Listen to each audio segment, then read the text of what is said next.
Bienvenue et bonjour à tous. Il reste encore quelques participants qui, je suppose, vont nous rejoindre progressivement. Est-ce que vous m'entendez? Vous pouvez me faire un petit signe dans le chat ou pour ceux qui ont encore un micro d'ouvert, me répondre.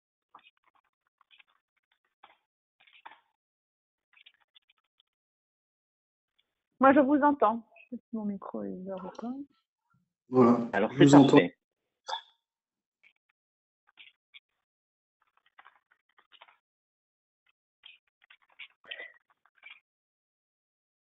Alors, encore bienvenue. Je suis Nicolas Quesnel, consultant et gérant de LBSI, et je suis ravi de vous retrouver sous cette formule.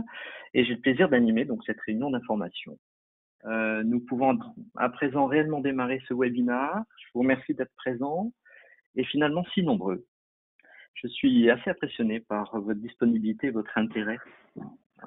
J'imagine que cela m'encouragera à prendre la parole un peu plus régulièrement de cette manière. Cette réunion d'information est gratuite et elle est réservée dans un premier temps en direct et de manière exclusive à nos clients et certains de nos partenaires.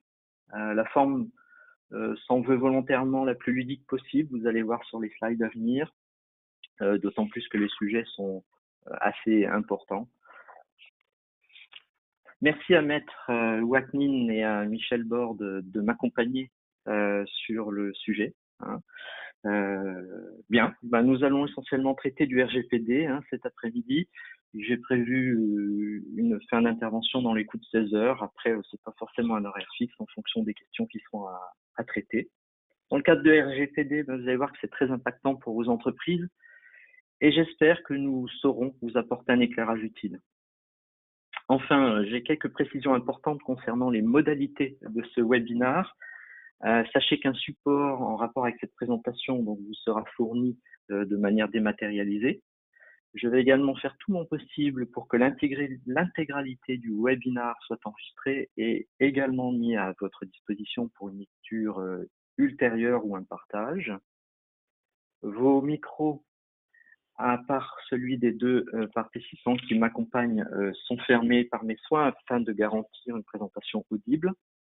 Vous pourrez toutefois utiliser la partie questions ou si vous ne la voyez pas, la partie chat pour poser donc vos questions. Nous tâcherons d'y répondre pendant le séminaire, à défaut de vous envoyer par la suite des réponses collectives.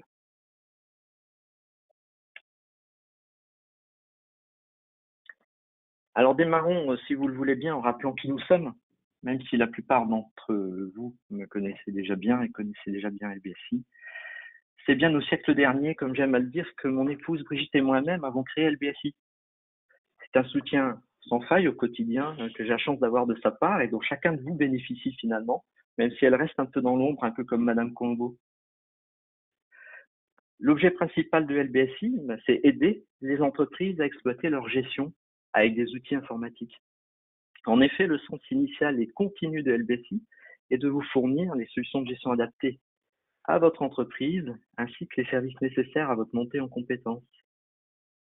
Et ce, quel que soit le type d'organisation, TPE, PME, associations, groupements, start-up, on a tout ça dans nos clients. Nos clients sont des organisations de 1 à 2000 salariés, quel que soit leur secteur d'activité.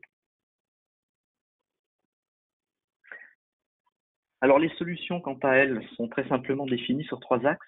1, la gestion de votre activité liée à votre commerce, au travers de la gestion commerciale, CRM, plateforme collaborative. 2, votre comptabilité, ainsi que vos outils de paiement, de finance et de fiscalité. 3, vos outils de paye et ressources humaines.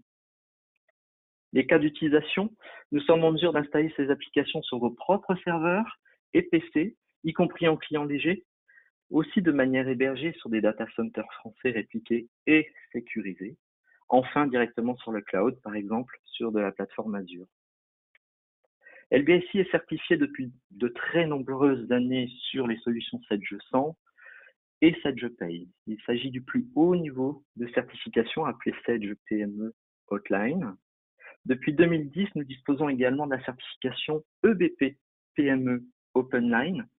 Enfin, plus récemment, nous avons conclu un accord avec des solutions 100% en ligne, telles qu'Ibiza Software, filiale du groupe Inextenso pour la partie paye en mode SaaS, ainsi que le logiciel de gestion intégré sur le cloud dénommé Exact. Au fil des années, nous avons aussi construit de beaux partenariats et même pris en main certaines solutions compagnons de partenaires efficients. Le dernier en date étant la plateforme TED, en lien avec Digipost, permettant la dématérialisation du bulletin de paye des salariés et le stockage pour 50 ans sur son coffre-fort sécurisé à la poste. Vous le savez, pour la plupart d'entre vous, nos missions démarrent dès le début de votre projet avec nos conseils et notre aide à la sélection de solutions. Nous sommes souvent en mesure de vous fournir la solution, en assurer les formations, les adaptations à vos besoins, et même dans des cas plus pointus, nous réalisons des développements et adaptations spécifiques à votre métier. À noter que dans la plupart des situations, nous assurons directement l'assistance sur vos logiciels. Pour terminer, depuis pas mal d'années déjà, vous le savez, je me suis engagé à m'appuyer sur une équipe de consultants indépendants et autonomes, que je salue au passage, certains d'entre eux sont présents avec nous à cette présentation. La team LBSI, comme on l'appelle, et chacun de ces consultants représente de belles valeurs de partage, d'engagement, de convivialité, de compétences. Je suis très fier de m'appuyer sur eux au quotidien. Alors, les objectifs de ce webinaire, vous faire une présentation détaillée du RGPD. C'est Maître Waknin qui va s'en charger. Je suis impatient d'écouter, j'ai déjà eu l'occasion de le faire, c'est très pertinent. On verra ensuite ensemble l'approche des éditeurs pour vous aider à mettre en œuvre le RGPD au sein de vos logiciels. On abordera la sécurité et le RGPD en mode hébergé. C'est Michel Borde de la société Agora qui s'en chargera. Et puis, on abordera quelques autres nouveautés, dont des nouveautés légales liées à la loi antifraude et au prélèvement à la source. Alors, juste avant de passer la parole à Maître Waknin, voici une illustration du contexte des données individuelles dont vous avez peut-être entendu parler ces dernières semaines. Tout d'abord, les derniers compteurs de notre fournisseur d'électricité bien connu, qui collecteraient, d'après la CNIL, illégalement des informations personnelles. Ensuite, toujours la CNIL, qui a également épinglé la CPAM pour des insuffisances de sécurité de milliards de données liées à ces assurés français. Enfin, le plus récent, l'énorme scandale de Cambridge Analytica, cette société anglaise qui aurait été payée 11 millions d'euros afin d'aller fouiner dans les données de 87 millions de comptes Facebook pour ensuite communiquer de manière ciblée en vue d'influencer simplement les résultats des dernières élections présidentielles américaines. Il me semble que ces 3 exemples nous permettent de comprendre les intérêts et les enjeux des données personnelles et nous laissent imaginer l'intérêt de transposer ce fameux règlement, le RGPD, avec les mises en application au sein de vos organisations. Pendant l'intervention de Maître Waknin, n'hésitez pas à laisser vos questions, comme je l'ai indiqué tout à l'heure. Nous essaierons de faire de notre mieux pour y répondre. Et pour les questions éventuellement non traitées, on les collectera et on vous enverra tout ça avec le support. Alors Maître, c'est à vous, le temps que je partage votre écran et qu'on laisse afficher les informations. Je vous remercie, Monsieur Quenel. Alors, j'attends juste de pouvoir accepter que vous accédiez à mon écran. Vous m'entendez? Voilà.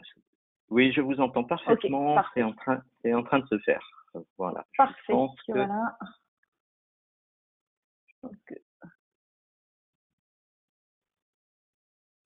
je pense qu'on doit voir. Oui, je confirme qu'on voit bien votre écran.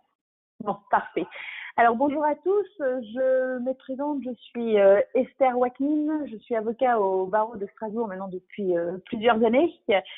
J'ai été contactée par Monsieur Quenel, que j'ai eu le plaisir de rencontrer lors de mes précédentes interventions sur l'application du règlement général sur la protection des données.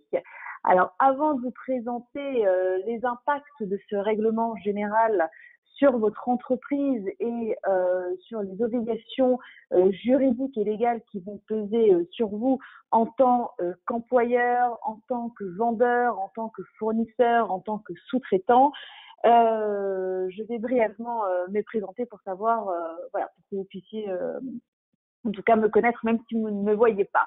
Donc, j'ai fait toutes mes études à Strasbourg à la faculté de droit et ensuite j'ai fait un master 2 en droit de la franchise et de la distribution. Pour l'essentiel, je fais énormément de contentieux puisque c'est ça qui me plaît avec les montées d'adrénaline au moment de la plaidoirie et de pouvoir exposer toute mon argumentation juridique. Et maintenant, depuis 1 an et demi, bien, j'ai également développé une autre voie de mon activité qui est l'intervention sur la protection des données. Alors, pour quelles raisons j'ai souhaité développer cette activité et m'intéresser à ça? Tout d'abord, c'est une notion, la protection des données personnelles.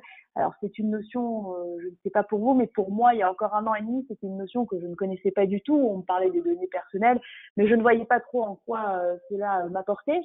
Et en fait, avec le développement des réseaux sociaux, d'Internet, du cloud, je me suis rendu compte qu'en réalité, les usagers comme vous, comme moi, ne prenions pas l'importance de l'impact de ce développement de tous les réseaux sociaux et de tout ce qui se passait, et qu'en réalité, tout le monde était au courant de tout ce qu'on faisait, de notre vie, et pouvait parfaitement nous suivre ou nous fliquer, comme certains aiment bien le dire. Et donc, c'est la raison pour laquelle j'ai commencé à m'intéresser à ça, pour voir si déjà nos droits étaient respectés et notre vie privée était respectée. Et par la suite, avec cet essor et notamment avec le règlement général qui rentre en vigueur le 25 mai, j'ai trouvé nécessaire de me mettre à la disposition, ou en tout cas auprès de certaines entreprises, pour pouvoir les aider à passer ce cap. Alors, tout de suite, je préfère vous dire, voilà, quand on parle du règlement général sur la protection des données, on commence à avoir peur en se disant, oh là là, c'est un tsunami qui arrive, ça va être très compliqué. Alors, c'est la première, en tout cas, réaction que l'on a parce que tout le monde en parle en ce moment. On reçoit tout le temps des mails sur des formations, sur des interventions. Alors, il est très important de s'intéresser à cela parce que vous, en tant qu'employeur, en tant qu'entreprise, vous êtes directement concerné. Mais voilà, il ne faut pas, en tout cas, être angoissé à cela puisque tout va être mis en place. En tout cas, il y a un certain nombre d'outils qui sont mis en place pour vous permettre de passer le cap qu'on appelle passer le cap RGPD. Alors aujourd'hui, je vais en tout cas m'efforcer de vous apporter la lumière nécessaire pour que vous puissiez comprendre ce qu'est ce règlement général sur la protection des données qui rentre en vigueur, donc le fameux 25 mai 2018, et vous donner les premiers outils pour pouvoir vous mettre en tout cas en conformité ou une démarche de mise en conformité. Donc voilà, j'ai précisé à M. Quenel que le support que je vais utiliser là vous sera également remis et ça pourra vous permettre de l'utiliser et en tout cas de suivre un certain nombre de points. Alors, tout d'abord, quand on parle de RGPD, c'est du règlement général de la protection des données, et pour pouvoir le comprendre, ma présentation va se tourner autour de différents thèmes. Donc, ça sera le champ d'application du règlement général de la protection des données, c'est-à-dire que quand on parle de règlement général de la protection des données, la première question qu'il va falloir se poser, c'est d'abord, est-ce que je suis concernée par ce règlement général de la protection des données, est-ce que mon entreprise a l'obligation de se mettre en conformité? Donc, raison pour laquelle il faut déjà connaître ce qu'est le champ d'application du règlement qui rentre en vigueur. Ensuite, une fois que l'on sait si ce règlement général de la protection des données me concerne et doit être mis en place dans mon entreprise, dans mon entité, dans mon établissement, il faut connaître les principes généraux. C'est-à-dire qu'il ne suffit pas de dire il faut que je me mette en conformité avec la protection des données personnelles, que je protège ces données personnelles, sans connaître exactement les principes généraux qui guident ce règlement général. Ensuite, il faudra également connaître les droits des personnes concernées, parce que certes, on a une protection des données personnelles, mais est-ce que les personnes concernées des données que l'on traite ont tous les droits sur ces données? On va voir que non, ils n'ont pas tous les droits. Ils vont avoir des droits qui sont certes importants et qui ont certes été considérablement augmentés avec le RGPD, mais vous allez voir également que vous, en tant qu'employeur, que vous, en tant que vendeur, en tant que fournisseur, en tant que sous-traitant, vous avez également des droits pour pouvoir conserver certaines données. Donc ensuite, vous avez le principe de accountability qui gère également le règlement général de la protection des données. Vous avez les relations entre les acteurs, c'est-à-dire entre le responsable des traitements des données, mais également le sous-traitant, parce que aujourd'hui, on sait que dans les relations contractuelles, il y a plusieurs co-contractants, plusieurs intervenants. Et pourquoi, s'il y a plusieurs intervenants, moi, je serai le seul à être en tout cas en ligne de mire de la CNIL si je ne respecte pas le RGPD. Et ensuite, parce que quand on veut la protection des données personnelles, il y a un outil qui est très important et il faut en parler, c'est la sécurité des données. C'est-à-dire qu'il vous appartiendra en tant que collecteur de données personnelles de faire en sorte de mettre en place une protection très importante des données personnelles et éviter, même si on sait que on est tous en tout cas soumis à ce risque, d'éviter de faire l'objet de piratage, de faire l'objet de hackers, de faire l'objet de prise d'otage avec des pièces jointes de nos mails et que tous nos documents soient bloqués chez des hackers contre le paiement des rançons. Donc, il faudra mettre en place une sécurité de données avec un système vraiment de sécurité assez renforcé. Aujourd'hui, je pense que M. Quesnel et les partenaires de M. Quesnel pourront parfaitement vous apporter ces réponses-là sur les différents logiciels, vous permettant d'apporter une sécurité la plus complète de vos données. Ensuite, avec le RGPD, on a une nouvelle notion, on a une nouvelle personne qui fait une apparition.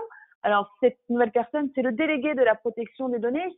Alors, concrètement, sans vous affoler, cette personne, en fait, elle remplace ce qu'on appelait avant l'ancien coordinateur entre la CNIL et les entreprises. Donc, c'est une notion qui existait déjà. Ce rôle va être renforcé, va être appelé différemment et on va voir que le délégué de la protection des données sera obligatoire dans certaines entreprises et il devra répondre à certaines conditions. Également, avec la mondialisation, avec les réseaux sociaux, avec Internet, avec le développement de tout ça, il y a la question de la transfert des données hors Union européenne parce que on a un droit dans notre Union européenne, mais on sait pertinemment que ce droit n'est pas homogène pour les pays hors Union européenne et notamment par exemple avec les États-Unis qui n'ont pas du tout les mêmes règles que nous concernant la protection des données personnelles. Alors se pose la question de savoir que se passe-t-il quand je vais conclure un contrat avec un contractant hors Union européenne. Que dois-je faire dans mon contrat pour pouvoir, moi, en tant que Français membre de l'Union européenne, être en conformité avec le règlement général de la protection des données. Et enfin, c'est également une nouveauté du règlement général de la protection des données. Quelles sont les poursuites et les sanctions encourues? On va voir que les sanctions peuvent être assez dures et assez sévères puisque ça peut être une amende qui peut chiffrer très vite en fonction de votre chiffre d'affaires. Alors bien entendu, ne paniquons pas, bien entendu, 2/3 des entreprises ne seront pas à jour en conformité à compter du 25 mai, d'accord. Donc je pense que sans que ça soit écrit, il va y avoir de toute façon dans un premier temps une tolérance, et dans un deuxième temps, une fois que la période de tolérance sera passée pour les entreprises qui ne seront pas mises en conformité, la CNIL, qui on va voir a un rôle énormément également de prévention, sera à vos côtés et vous dressera plus d'avertissements que tout de suite des sanctions si vous n'êtes pas mis en conformité. Donc voilà autour de quels axes ma présentation tournera autour de ces différents axes.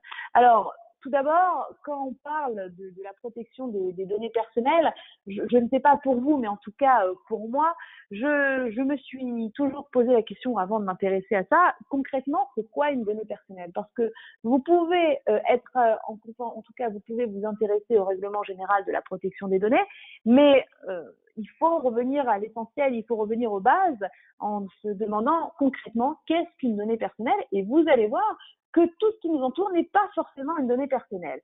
Alors, la définition, c'est de dire qu'une donnée personnelle…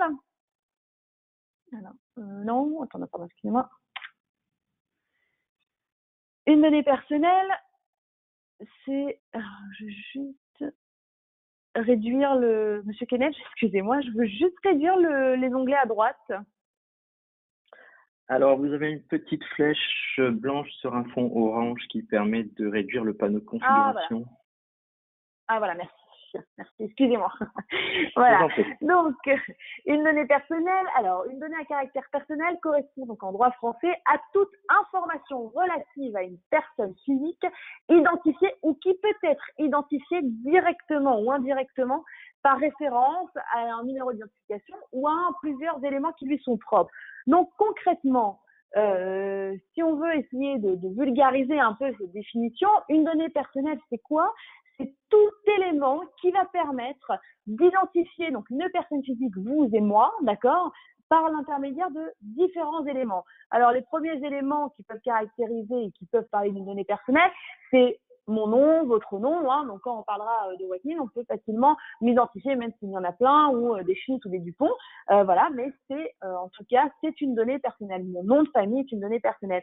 Pareil pour mon prénom, pour la date de naissance, pour le lieu de naissance, le numéro de sécurité sociale également, c'est-à-dire qu'aujourd'hui, dans plein de questionnaires, on vous demande votre numéro de sécurité sociale, notamment quand vous faites vos contrats de travail, on met le numéro de sécurité sociale, notamment pour la déclaration préalable à l'embauche. Donc, on voit déjà que le b.a.-ba de notre identification de notre personne physique constitue une donnée personnelle. Donc, le nom, la date de naissance, le lieu de naissance, numéro de sécurité sociale. Qu'est-ce qui peut également constituer une donnée personnelle? C'est le traitement des photos. C'est-à-dire que les photos que l'on enregistre sur les réseaux sociaux, les photos que l'on enregistre dans tout ce qui est Snapchat, WhatsApp et ainsi de suite, eh ben, c'est une donnée personnelle. Les empreintes également constituent une donnée personnelle, l'adresse postale, l'adresse mail, le numéro de téléphone, mais également, et on l'oublie souvent, l'adresse IP constitue une donnée personnelle, c'est-à-dire qu'à partir d'une adresse IP, on peut retrouver le propriétaire de l'ordinateur, et c'était notamment par ce moyen-là, je ne sais pas si vous avez bien entendu parler, avec la loi Hadopi 2, où on pouvait poursuivre en tout cas les auteurs de téléchargements illégaux par l'intermédiaire de ces adresses IP. Donc on voit bien que les adresses IP constituent une donnée personnelle. Alors, ces données, elles sont personnelles. Pourquoi? Parce qu'elles permettent d'identifier une personne physique, et après, ces données restent personnelles dès qu'elles permettent d'identifier la personne physique. Qu'il s'agisse d'informations confidentielles au public, ça importe peu. Ce qui va importer vraiment et qui est très important, c'est de se dire, est-ce que cette donnée, c'est une donnée personnelle ou pas? C'est une donnée à caractère personnel. Alors, si maintenant, le nom, oui, l'empreinte, oui, l'adresse IP, oui. Donc, vraiment, ce qui est important, c'est de vraiment figer et en tout cas définir ce qu'est les données personnelles et quel type de données personnelles vous avez. Donc l'intérêt de qualifier s'il s'agit de données personnelles ou pas, l'intérêt il se situe tout simplement dans le fait que si je traite des données personnelles, s'il s'agit de données personnelles, si j'ai des données personnelles, eh ben je suis soumis en tout cas à la législation sur le traitement des données personnelles et je ne peux pas faire ce que je souhaite, ce que je veux avec les données personnelles. Elles sont très encadré. Je vous donne un autre exemple pour vous schématiser vraiment ce qu'est une donnée personnelle. Par exemple, lorsque on va faire un entretien d'embauche, dans le contrat de travail, voilà, vous rédigez un contrat de travail. Dans le contrat de travail, vous collectez des données personnelles puisque vous notez le nom, le prénom, la date de naissance, l'adresse de la personne. Et donc, par rapport à ces éléments-là, on peut parfaitement identifier la personne. Donc, dès l'embauche ou même lorsqu'on reçoit un CV, on traite des données personnelles et on ne s'en rend pas forcément compte et on n'a pas forcément le réflexe de dire oups, il s'agit d'une donnée personnelle, je dois faire très attention. Donc, c'est vraiment garder à l'esprit que dès le départ, dans une société, vous allez vous rendre compte que vous traitez énormément de données personnelles. Et ces données personnelles, ce ne sont pas juste celles que vous enregistrez sur votre ordinateur, dans un réseau, sur un logiciel et ainsi de suite. Ce sont également toutes les données que vous avez dans vos armoires physiquement, matériellement. C'est vrai qu'aujourd'hui, tout se numérise, tout devient sur des supports électroniques qui ne sont plus papier, mais n'oubliez pas, tout ce qui est support papier également constitue le traitement des données personnelles. Donc voilà, donc les données personnelles, c'est quoi? Si on veut résumer, c'est tout ce qui permet d'identifier directement ou indirectement une personne physique. Alors, j'insiste bien pourquoi sur une personne physique, parce que tout ce qui concerne les personnes morales, c'est-à-dire le numéro SIRET, le nom, l'adresse, certes, ce sont des données qui concernent la personne morale, mais comme il s'agit d'une personne morale, ces données ne sont pas soumises sous le système de protection des données personnelles. Donc vraiment, ce qu'il faut bien retenir, ce qu'est une donnée personnelle et ça concerne qui? Ça concerne uniquement les éléments qui permettent d'identifier les personnes physiques. Donc tout ce qui est personne morale ne rentre pas ni dans le champ de la protection des données personnelles, ni dans le champ du règlement général de la protection des données. Vraiment, il faut s'attacher à ça, d'accord? Donc ensuite, on a une autre notion qui vient avec les données personnelles, c'est la notion de données sensibles. Et Monsieur Quesnel en a parfaitement parlé lors de son introduction avec le scandale de la sécurité sociale du RSI, qui a été mis en demeure parce que elle ne protège pas assez les données personnelles. Et alors, les données sensibles, c'est quoi?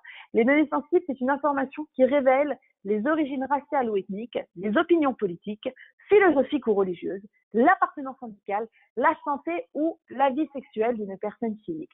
Alors, le principe, il est clair, il est net, il est strictement interdit de recueillir et d'utiliser ces données. Voilà, c'est-à-dire que vous, en tant qu'entreprise, vous n'avez pas à recueillir ces données et qui que ce soit n'a pas à recueillir ces données. Maintenant, vous allez me dire, oui, mais attendez, ma carte vitale, là-dedans, il y a toutes les informations sur ma santé, sur mes problèmes de santé, sur les traitements que je suis. Alors, effectivement, on peut voir donc sur votre écran qu'il existe un certain nombre d'exceptions qui sont limitativement énumérées par la loi, d'accord? Et donc, qui précise que le traitement, en tout cas, je peux recueillir une donnée sensible dans différents cas. Tout d'abord, si la personne concernée a donné son consentement express. Alors, quand on parle de consentement express, il faut faire très attention et il faut vérifier ça. C'est-à-dire que juste un oui comme ça de manière consensuelle ne suffit pas. Il faut un oui qui soit écrit, qui soit clair et qui soit explicite. Parce qu'aujourd'hui, dans notre société, on est souvent confronté à un problème. On a beau avoir une confiance en la personne, qu'une seule parole. Malheureusement, on se rend compte que la parole ne suffit pas et qu'il faut des écrits. Donc, raison pour laquelle, si un jour vous êtes amené pour X raisons à recueillir des données sensibles, attention, gardez à l'esprit, il faut recueillir le consentement de la personne, un consentement express, c'est-à-dire avec, en tout cas, sur un morceau de papier ou sur un contrat qui permette, qui dise à la personne qu'elle reconnaît donner son consentement clair et explicite à ce que vous recueillez, Donc, c'est données sensibles. Autre exception, si ces données sont nécessaires dans un but médical ou pour la recherche dans le domaine de la santé. Donc, concrètement, dans un but médical, c'est notamment l'intérêt de la carte vitale, c'est-à-dire qu'avec votre carte vitale, on sait exactement chez quel médecin vous avez été, si vous avez un traitement, si vous avez un certain nombre de points. Alors ça, c'est dans un but médical. C'est dans un but également de faciliter le traitement de tout ce qui est la sécurité sociale, mais c'est autorisé, mais c'est vraiment limitativement et dans des domaines très stricts. Ensuite, la CNIL peut autoriser également de recueillir ces données sensibles lorsque cela est justifié par l'intérêt public. Donc, une fois que ça sera justifié par l'intérêt public, alors à ce moment-là, la CNIL pourra l'autoriser. Alors, quand on parle d'intérêt public, en général, ce sont les autorités administratives, hein, d'accord, autorités administratives ou l'État, qui peuvent recueillir ces informations, notamment comme par exemple le casier judiciaire, d'accord, c'est dans l'intérêt public de savoir ce qu'a fait telle et telle personne comme infraction, si l'infraction est plus ou moins grave, et en tout cas de savoir, voilà, si cette personne-là est apte à ce poste-là, alors qu'elle a un casier judiciaire ou pas. Donc, ce sont des données sensibles, d'accord. Maintenant, on peut quand même les collecter, les traiter, mais que dans des cas limitativement énumérés. Donc, si je veux récapituler vraiment ce qu'est une donnée sensible, donc c'est une information qui va révéler les origines raciales, ethniques, opinions politiques, philosophiques ou religieuses, appartenance syndicale, la santé ou la vie sexuelle d'une personne physique. Là encore, hein, j'insiste bien sur ce point, on parle bien uniquement de personnes physiques. Les données concernant les personnes morales ne sont pas concernées et ne rentrent pas dans le champ d'application du RGPD. Hein, d'accord ? Voilà. Pour pouvoir collecter des données sensibles, il faut rentrer dans les exceptions, voilà, et ça concerne essentiellement toutes les autorités dépendantes de l'État. Donc, une fois qu'on sait ce qu'est une donnée personnelle, ce qu'est une donnée sensible, il faut comprendre ce qu'est le traitement des données personnelles. Parce que, là aussi, c'est un vocabulaire qui est très propre à la CNIL, et donc, c'est une notion qui est très large. Vous allez voir la définition qui a été donnée par la CNIL et par le règlement, par toutes les législations en vigueur, c'est une notion qui est très large. Qu'est-ce que le traitement des données à caractère personnel ? Il s'agit de toute opération portant sur ces données. Donc, sur les données, attention, ce sont sur les données personnelles des personnes physiques. Hein. Donc, il s'agit de toute opération portant sur ces données, quel que soit le procédé technique utilisé, notamment la collecte, l'enregistrement, la conservation, la modification, l'extraction, la consultation, la communication, le transfert, l'interconnexion, mais aussi le verrouillage, l'effacement ou la destruction. Alors, on voit bien que ça recouvre aussi bien la constitution d'une base de données que l'utilisation d'un autocommutateur téléphonique, un système d'accès par badge ou un site internet. Il s'agit de toutes les utilisations qui peuvent être faites des données à caractère personnel.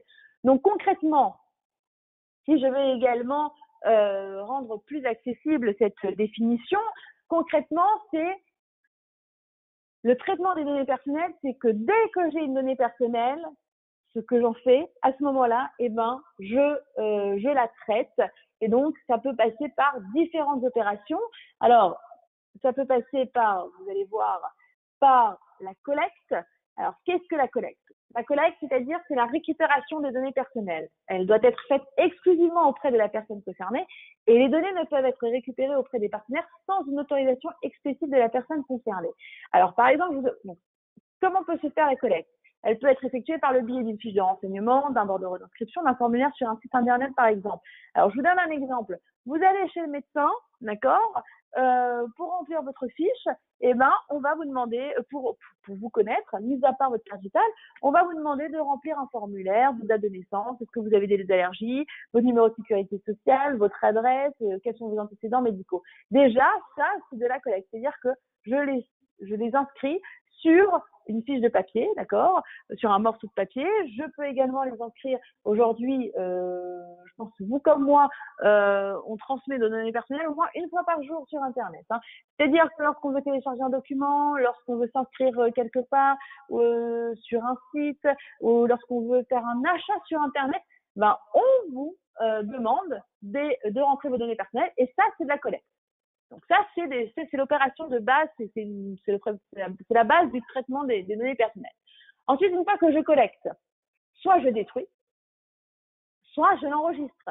Donc, vous pouvez l'enregistrer sur une base de données, électronique ou non, mais le fait de l'enregistrer, d'accord, c'est un traitement des données personnelles. Alors attention, et là je l'ai bien mis en rouge également, il faut bien noter que la notion de traitement électronique n'est pas exclusive. C'est-à-dire que ce que je vous disais dès le départ, si vous stockez des fiches de renseignement de vos clients dans une armoire, rangées par ordre alphabétique, cela constitue un traitement des données.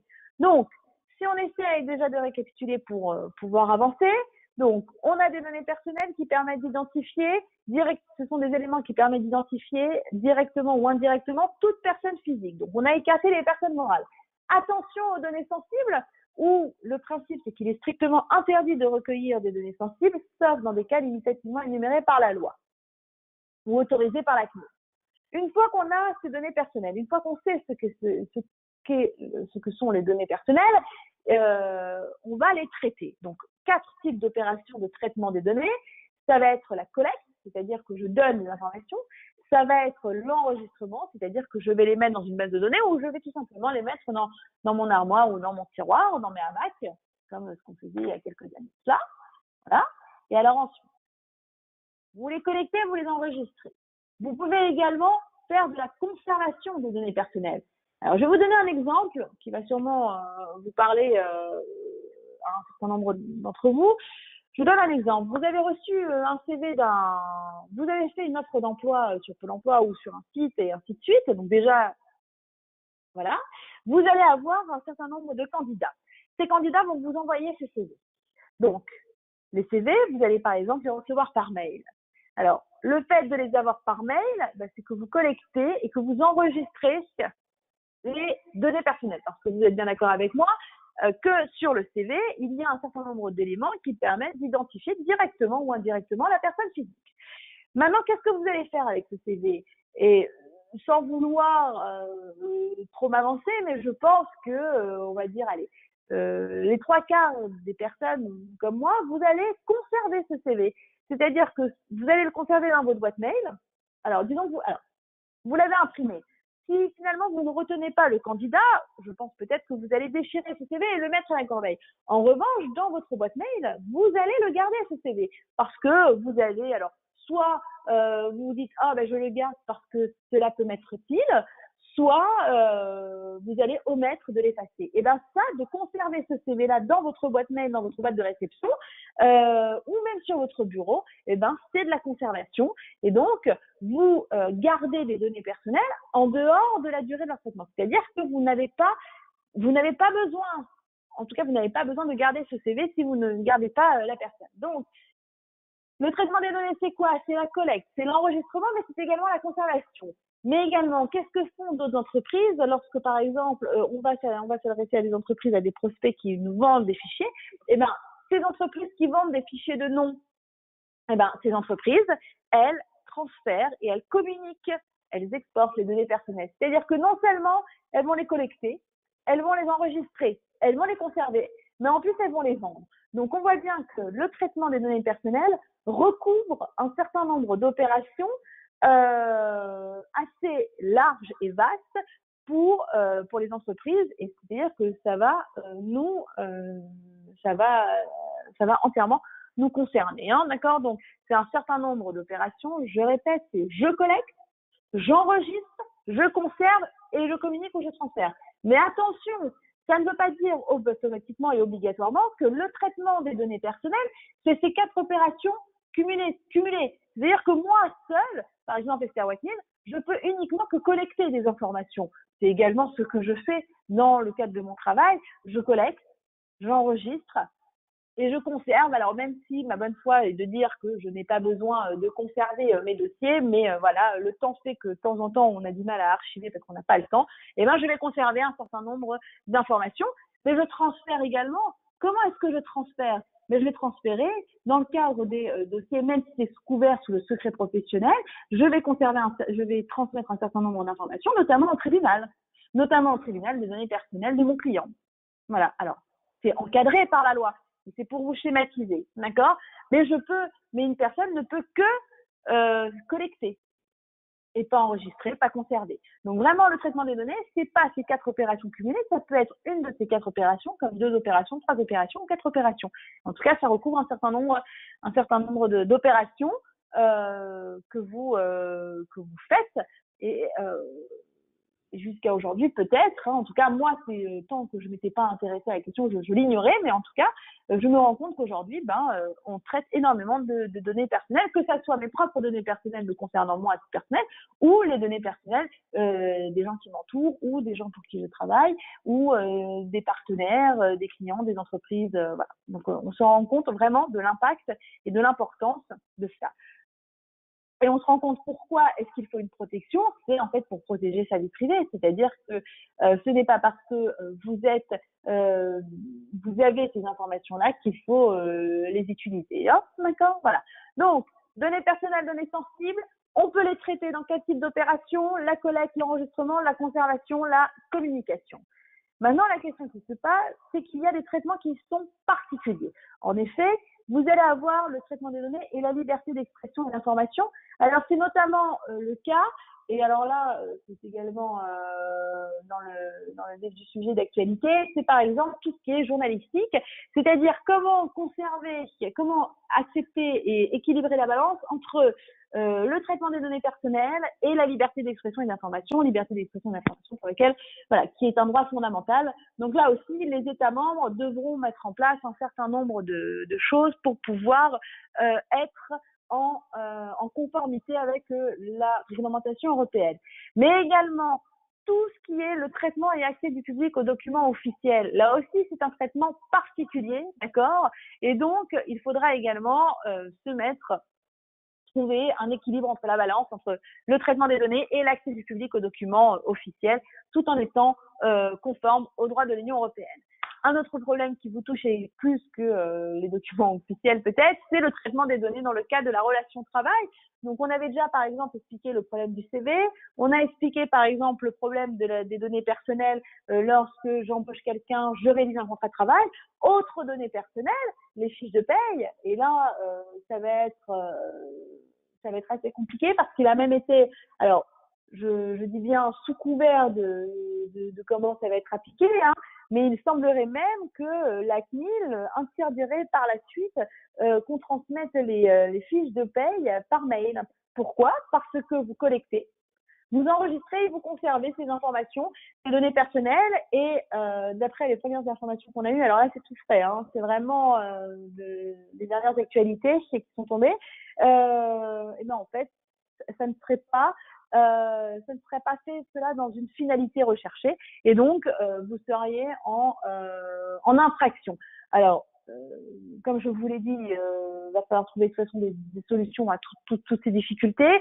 Il faut éventuellement prendre tout ce qu'on appelle des systèmes de sécurité renforcés sur Internet pour pouvoir un coffre-fort en fait électronique pour pouvoir transmettre ces fiches de paye. Mais encore une fois, je ne veux pas vous alerter, j'attire juste votre attention. Voilà, le problème des fiches de paye par mail va se poser par la suite avec le RGPD, ça va être, en tout cas, il va se poser. Donc, on voit bien que le traitement des données personnelles, il est dans le cadre de la relation travail, et c'est un point très important. Et donc là encore, il va falloir trouver, alors on peut trouver des solutions en moyen de convention collective également, mais attention, d'accord collectif, d'accord d'entreprise, hein, parce qu'on sait très bien qu'avec les ordonnances Macron, l'accord d'entreprise a également pris beaucoup d'importance, mais attention, toujours en restant conforme au droit européen. Donc, c'est-à-dire qu'il faudra être conforme à la législation légale en vigueur et au droit européen. Donc, on voit qu'on a un traitement des données en règle générale, mais on voit qu'il y a également le traitement des données particuliers, donc dans les différents domaines dont je vous ai parlé, pour vous donner une petite liste. Bien évidemment, cette liste n'est pas exhaustive, mais c'est volontaire que j'ai pris ces différents types de traitements particuliers, parce que je pense que ça vous parlait plus que le traitement des archives nationales et ainsi de suite. Je pense que voilà, pour les entreprises, il faut quelque chose qui vous parle de concret, et je pense que le mieux, c'est le traitement des données dans le cadre de la relation travail ou des documents officiels, hein, également. D'accord. Par exemple, le document officiel que vous pouvez demander en tant qu'employeur, c'est le casier judiciaire. Là encore, on parle de données personnelles, on parle de traitement des données personnelles, mais je schématise. Par exemple, vous allez, en tout cas, on cherche un directeur de banque, et ben effectivement, il faut voir si la personne que l'on va prendre n'a pas déjà commis plusieurs infractions d'escroquerie, parce que il faut une personne tout à fait intègre.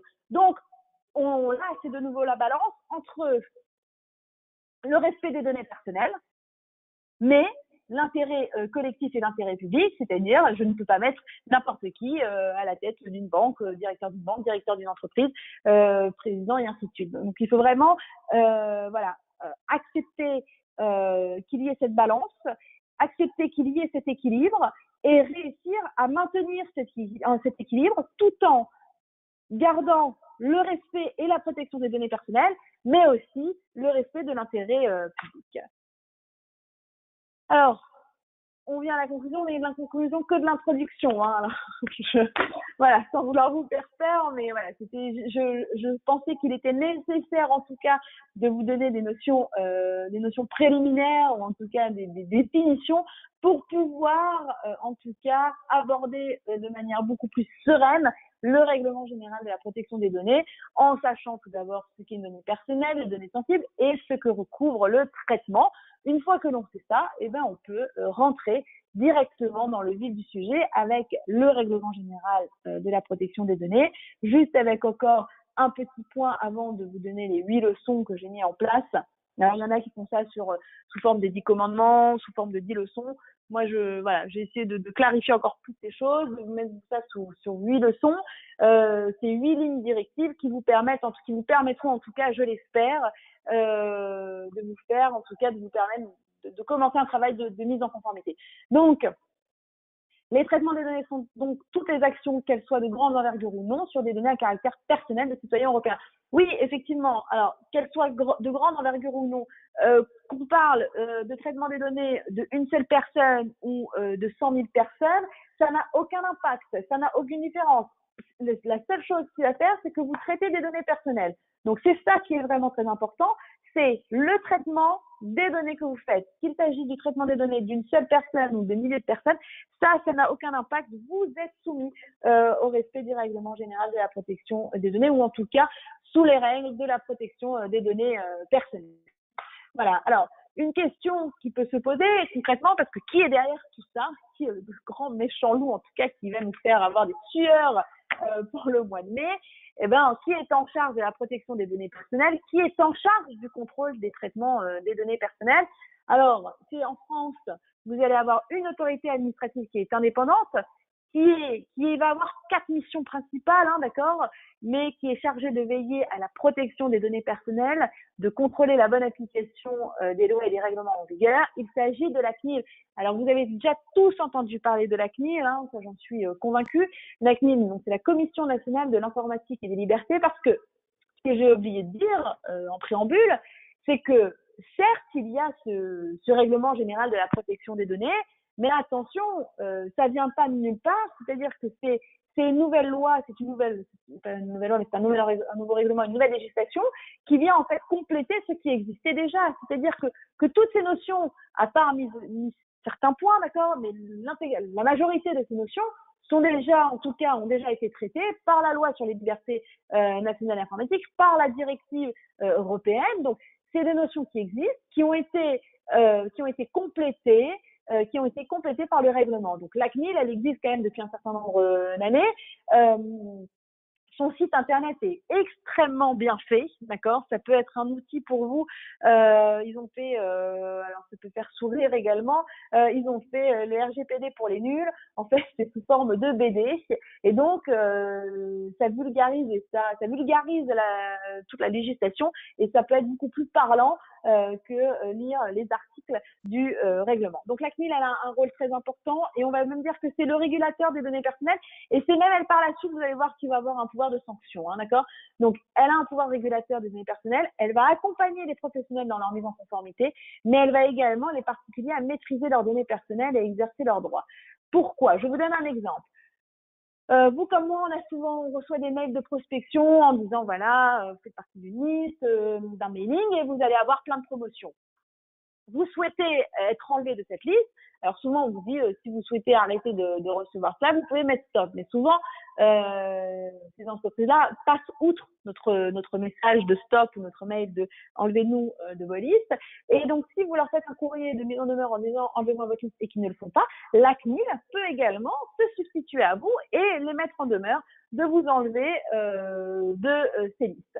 Donc, concrètement, la CNIL, elle a 4 missions principales. La CNIL, elle est là pour informer et protéger, accompagner, conseiller.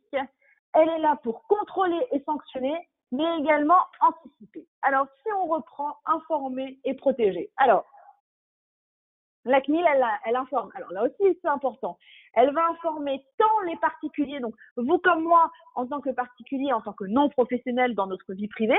Donc là, par exemple, c'est tout ce qui concerne les mails dont je vous ai parlé, les prospects, d'accord?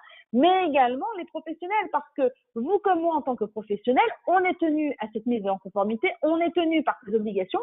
Et donc, la CNIL, elle va mettre à la disposition des outils, à nos dispositions, tant professionnels que particuliers, des outils pratiques et pédagogiques qui nous permettront en tout cas, pouvoir connaître nos droits, mais également nos obligations, d'accord?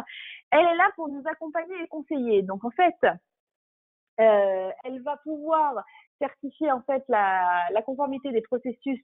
Alors, parce que dans le cadre du traitement des données personnelles, il va y avoir un point qui existe et il y a des logiciels qui se mettent en place, qui se développent énormément sur l'anonymisation des données personnelles, c'est-à-dire qu'il va y avoir tout un codage qui ne permettront pas de savoir qui est qui, d'accord? Donc, ils ne seront pas soumis dans le cadre du RGPD sur les données personnelles. Et donc, elle peut vous aider en tout cas à obtenir la certification. Donc, elle est là pour vous informer, vous protéger, la CNIL. Elle est là pour vous accompagner et vous conseiller, mais elle est également là pour contrôler, d'accord? C'est elle qui va contrôler si les entreprises sont en conformité avec le règlement des données personnelles, mais si vous n'êtes pas en conformité, eh ben, à l'issue des contrôles, elle peut mettre en place un certain nombre de sanctions, d'accord? Donc, une injonction de cesser le traitement, un retrait de l'autorisation accordée par la CNIL, et elle peut également vous sanctionner par des amendes qui seront perçues par le Trésor public. Alors, en fait, c'est juste que collecté. Effectivement, c'est de nouveau le Trésor public j'espère qu'il n'y a pas de contrôleur des impôts dans cette formation, dans ce webinaire. Mais voilà, elle collecte de nouveau pour la CNIL, c'est-à-dire qu'au nom de la CNIL, vous avez une amende, mais c'est pour le Trésor public. Et ensuite, elle anticipe.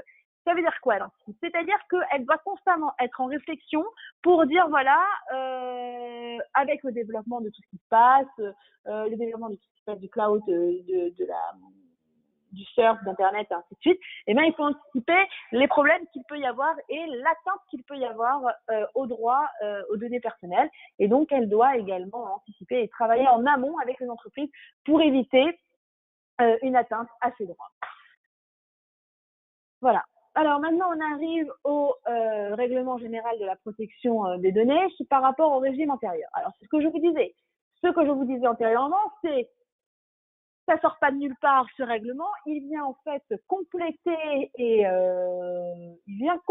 donner une protection beaucoup plus accrue des données personnelles par rapport à la directive de 1995, mais également sur la loi des libertés et informatiques. D'accord?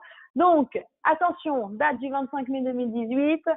Tous les organismes privés que publics devront s'y conformer sous peine de sanctions financières. Alors, c'est ce que je vous disais tout à l'heure également en préambule. C'est certes qu'il y a cette date. Maintenant, la CNIL, dans son pouvoir d'accompagnement, d'aider, d'anticiper, voilà, elle essaie d'anticiper en mettant les outils, mais il est effectivement difficile pour toutes les entreprises d'être à jour à la date du 25 mai 2018. Mais en tout cas, il faudra faire en sorte d'être en conformité. Alors, peut-être pas pour le 25 mai 2018, mais je peux pas l'écrire, parce que ça serait vous écrire quelque chose qui est contraire à la loi. Mais en tout cas, voilà, faire en sorte d'au plus vite mettre les dispositions nécessaires pour être en conformité. Et alors, juste un petit rappel, pourquoi cette avancée, pourquoi cette protection beaucoup plus accrue de la protection des données? Eh bien, tout simplement pour un certain nombre de raisons. Donc, Les raisons sont lesquelles? C'est l'évolution rapide des technologies, la mondialisation, l'augmentation de l'ampleur de la collecte et du partage des données, donc avec les réseaux sociaux, avec Internet, avec les mails, avec tout ce que l'on fait sur le net, et l'utilisation accrue des données tant par les entreprises privées que par les autorités publiques et le développement des réseaux sociaux. On ne s'en rend pas compte, et la dernière fois, j'animais une formation sur la cybersécurité, on ne s'en rend pas compte, mais des collaborateurs qui ont des profils Facebook peuvent, par inadvertance et sans le vouloir et sans s'en rendre compte, donner des informations importantes sur la société, d'accord? Donner des informations importantes sur la société.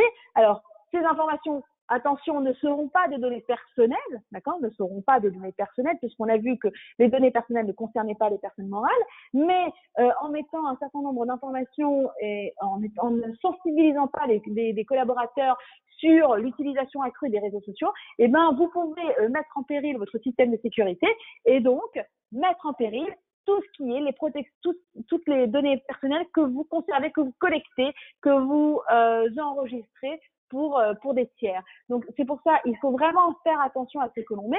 Et en tant que personne physique, vous comme moi, par exemple, on a un compte Facebook, et ben, ce sont nos données personnelles, on a notre date de naissance, on a notre état civil, si on a des enfants, pas d'enfants, où est-ce qu'on était, à quelle école, voilà, ce que l'on fait, ce sont des données personnelles.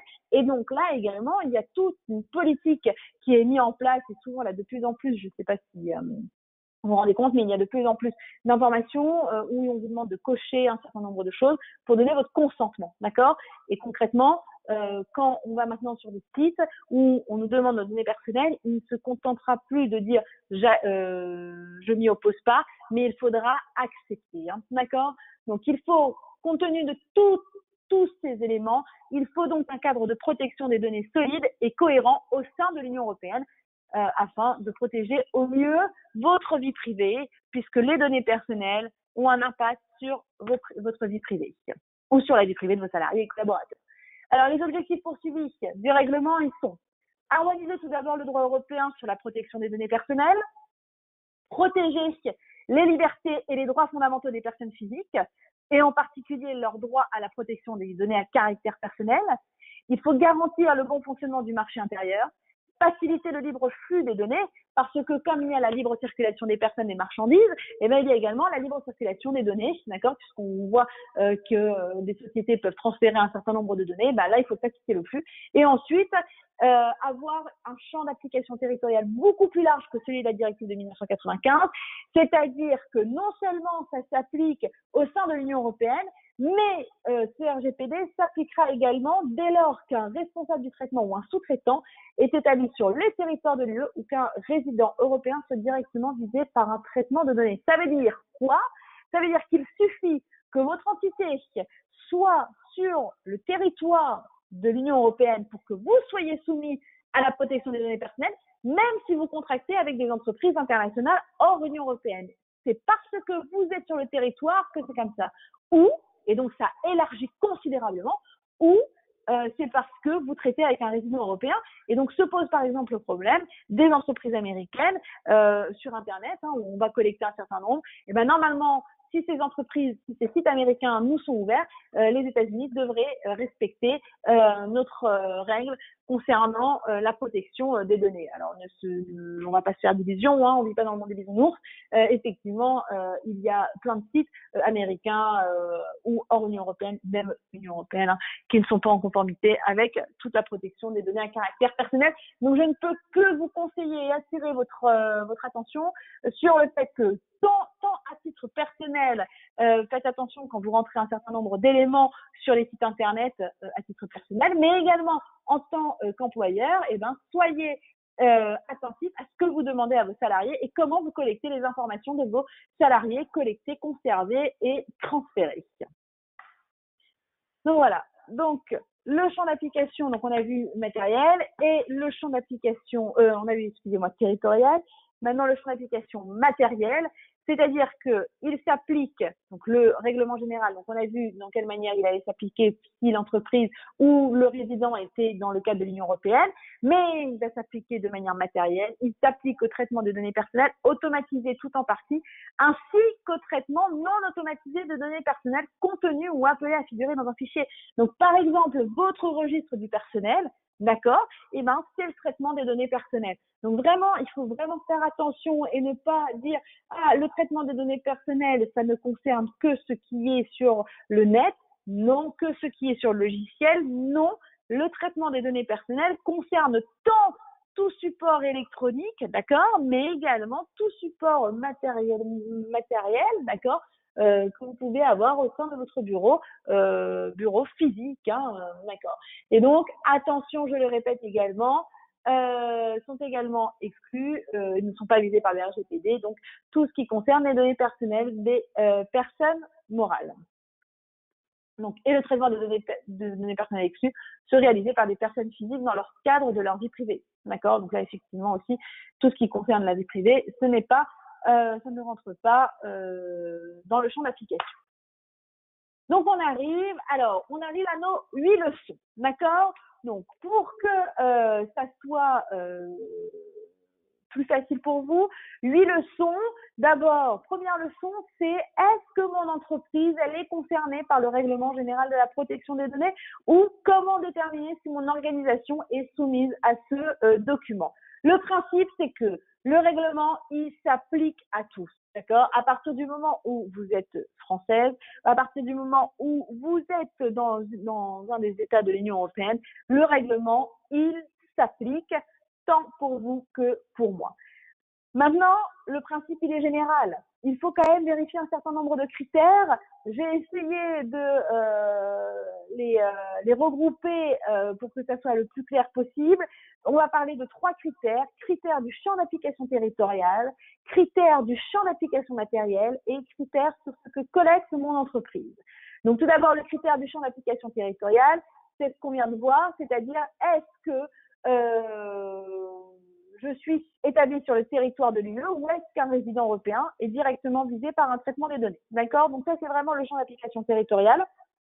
Je dois soit être moi établi dans l'un des pays de l'Union européenne, soit que la personne qui s'adresse à cela soit établie dans l'un des pays de l'Union européenne. C'est pas les deux conditions, c'est où, hein, d'accord? Ensuite, critère du champ d'application matériel. Là, toute l'importance de savoir pourquoi est-ce que je traite, qu'est-ce que des données personnelles, est-ce que j'en traite et comment je les traite, et ben rentre dans ce critère, c'est-à-dire est-ce que mon entité entre-t-elle dans le champ d'application du traitement des données personnelles? Est-ce que je traite des données personnelles? Est-ce que j'ai des données personnelles? Est-ce que pour pouvoir avancer dans mon entreprise, je collecte des données personnelles? Et troisième critère, est-ce que mon entreprise collecte des données personnelles? Comment est-ce qu'elle les collecte? Alors, je donne quelques illustrations hein, parce que je suis bien consciente hein, qu'il s'agit de notions qui peuvent être abstraites, où on a du mal à schématiser et j'aimerais vraiment que vous sortiez de cette présentation en ayant retenu quand même quelque chose. En tout cas, c'est mon objectif. Et donc, c'est la raison pour laquelle j'ai donné quelques illustrations. Donc, par exemple, tout ce qui concerne la gestion du personnel, la rémunération, les annuaires d'entreprise, la gestion des fournisseurs, gestion de la comptabilité, gestion des clients et des opérations commerciales, de fidélisation, de prospection, le système de vidéosurveillance. Oui, parce que ça, souvent, on l'oublie aussi, le système de vidéosurveillance.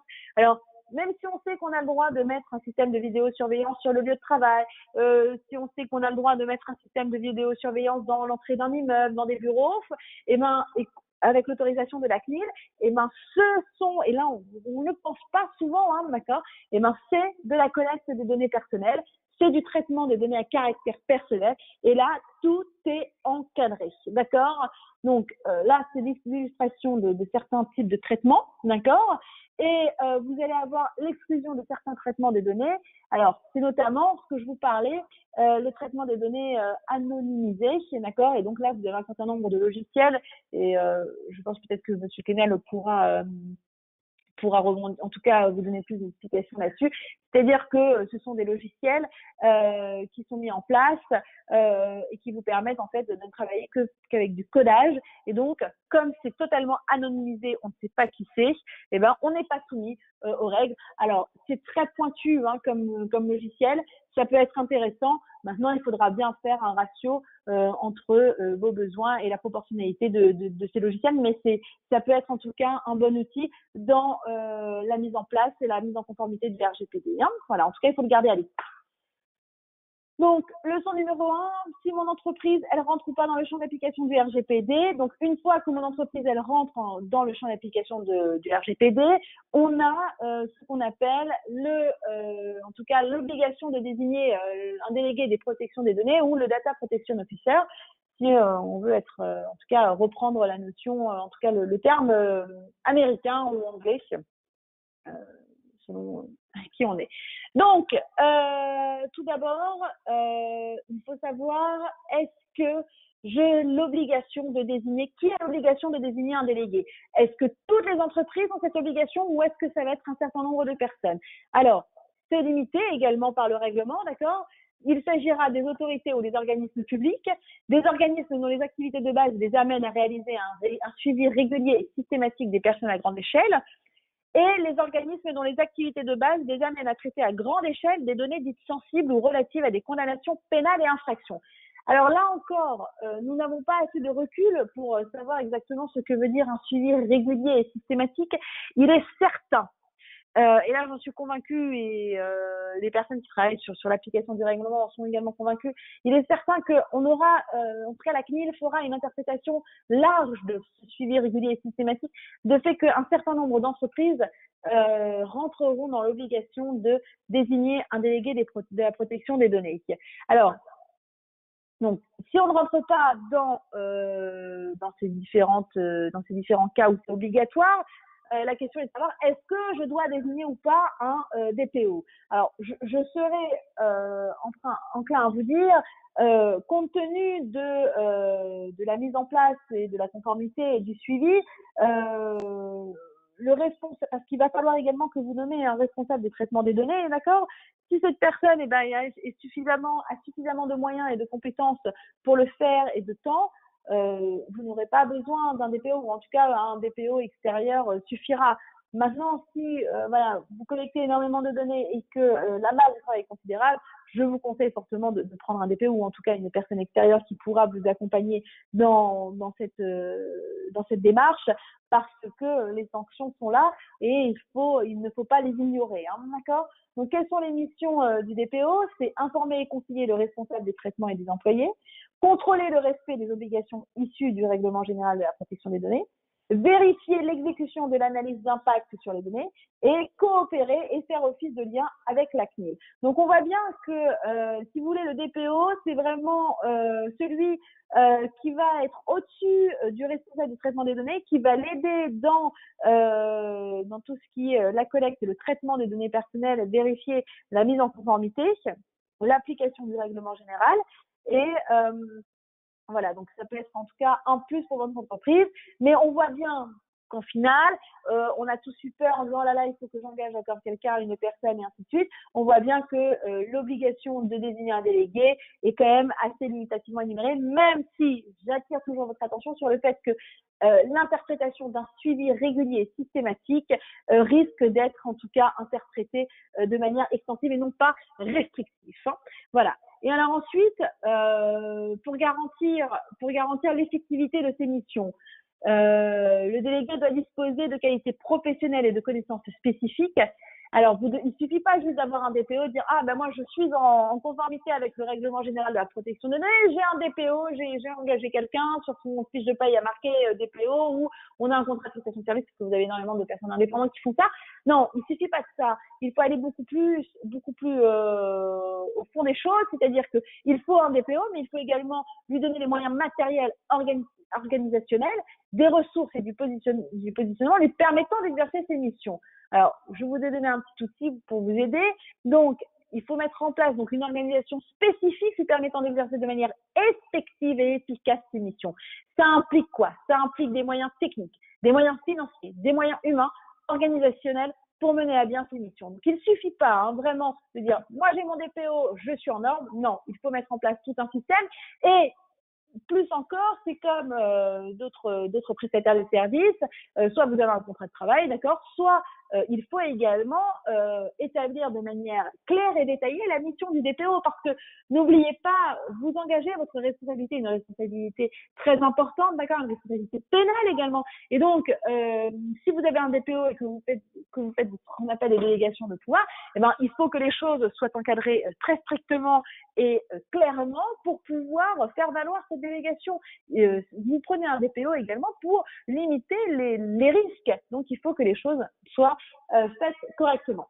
Donc, première question, est-ce que je rentre dans le champ d'application du règlement général de la protection des données, à savoir territorial, matériel et est-ce que je collecte des données? Ensuite, est-ce que mon entreprise est obligée de désigner un délégué des protections des données?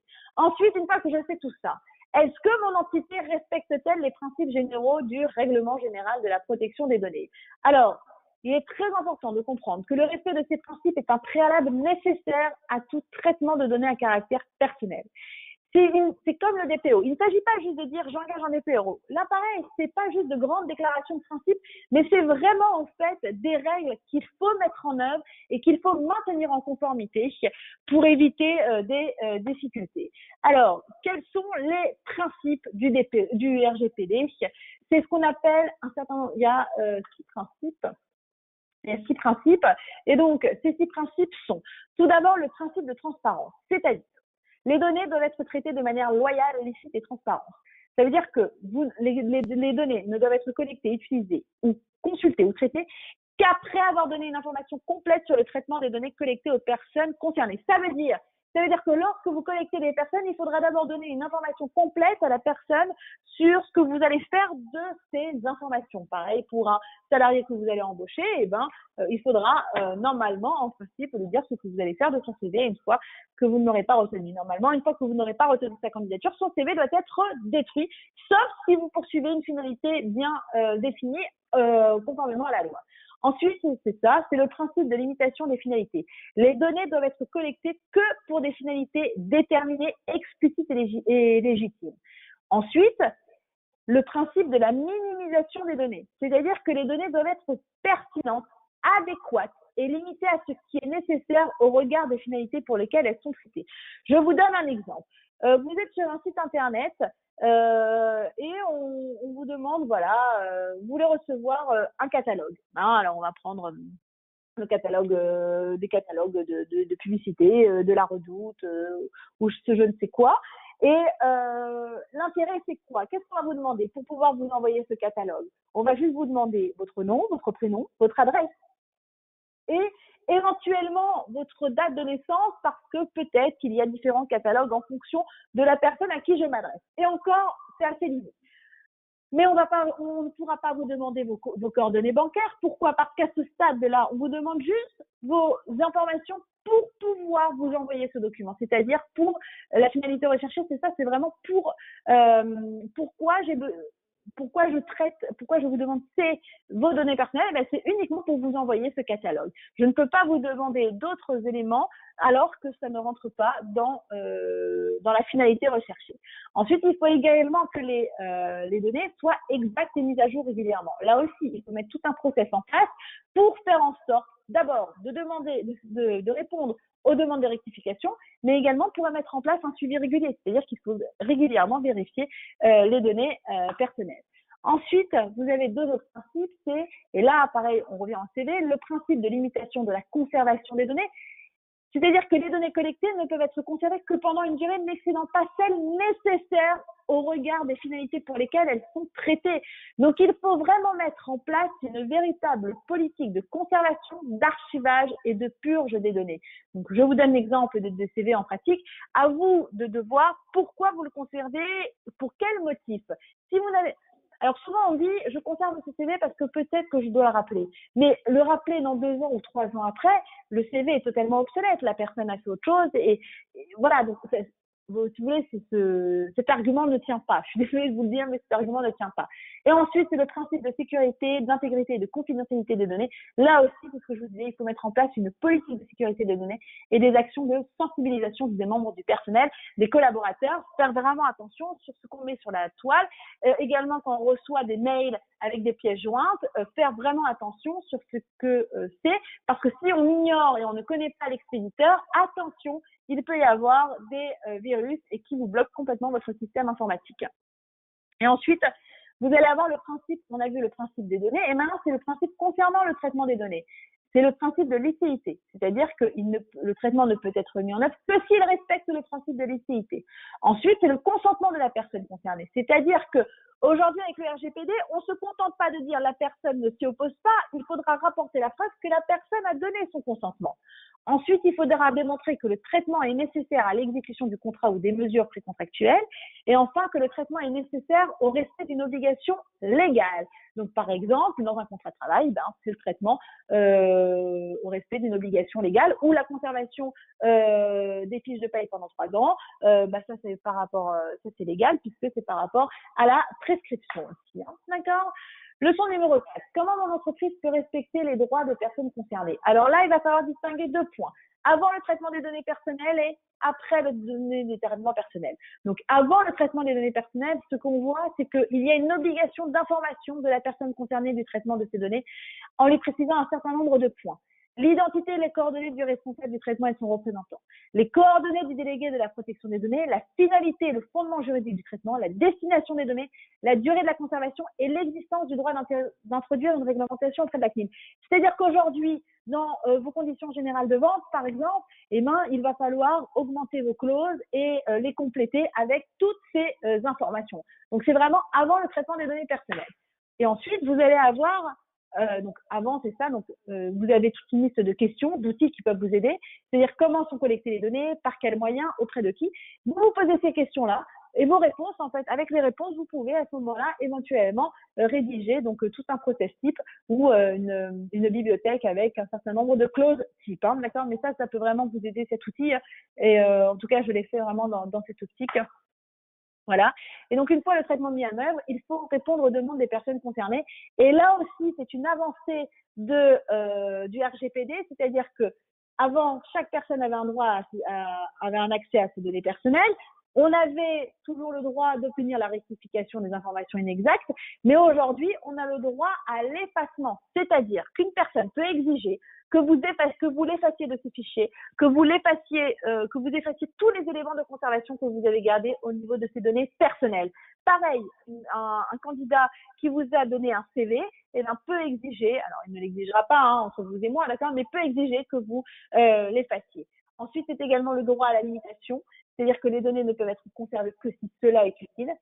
Et là, une nouvelle innovation également du RGPD, c'est le droit à la portabilité, c'est-à-dire que la personne concernée qui vous a donné des données personnelles a le droit d'exiger de vous de récupérer ces données personnelles sur tout support, sur quelque support que ce soit, et de le transférer à la personne de son choix. Et vous ne pourrez pas vous y opposer. C'est-à-dire que vous avez fait tout le travail, tout le taf, mais elle vient avec sa clé, en tout cas par exemple une clé USB, et elle peut récupérer tout ça. Ça, c'est une innovation. 2 innovations du RGPD, c'est le droit d'obtenir l'effacement, d'accord, et le droit à la portabilité. Et ensuite, le droit d'opposition, c'est ce que je vous expliquais tout à l'heure, c'est de dire, moi, je m'oppose à recevoir des prospects de votre part. Et donc, vous pouvez faire le nécessaire. En tout cas, vous pouvez donner, en tout cas, vous pouvez écrire à la personne qu'elle sait, et si elle ne le fait pas, vous adressez à la CNIL. Donc, pour faire tout ça, je vous ai fait un petit guide en pratique, j'anticipe. Et donc, il faudra formaliser un process, rédiger une bibliothèque de mention d'informations type et identifier les supports permettant de communiquer l'information aux personnes concernées. En suivant ce guide, vous pourrez, en tout cas, avancer plus facilement. Ensuite, leçon numéro 5. Mon entreprise doit se mettre aux normes en déployant les mesures nécessaires à une véritable gouvernance des données. Alors là, c'est 3 mesures concrètes Donc, il faut déployer un processus permanent et dynamique de mise en conformité, apporter la preuve que les mesures appropriées ont été prises et auditer les mesures prises dans le cadre d'un contrôle continu. C'est-à-dire, ça veut dire quoi, ça, c'est numéro 5? Ça veut dire qu'il ne suffit pas de se mettre une seule fois en conformité, c'est qu'il faut rester en conformité permanente. Et d'où la nécessité de désigner un responsable des traitements des données et éventuellement un DPO. Ensuite, la leçon, donc, pour ces mesures, ainsi les mesures sont, donc il faudra mettre en place une documentation et la mise en œuvre des nouveaux concepts du RGPD, c'est-à-dire le Privacy by Design ou le Privacy by Default.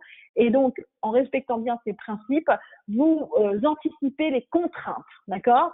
Et il faudra également mettre en place un registre des activités, c'est-à-dire que les traitements mis en œuvre doivent être répertoriés dans un registre.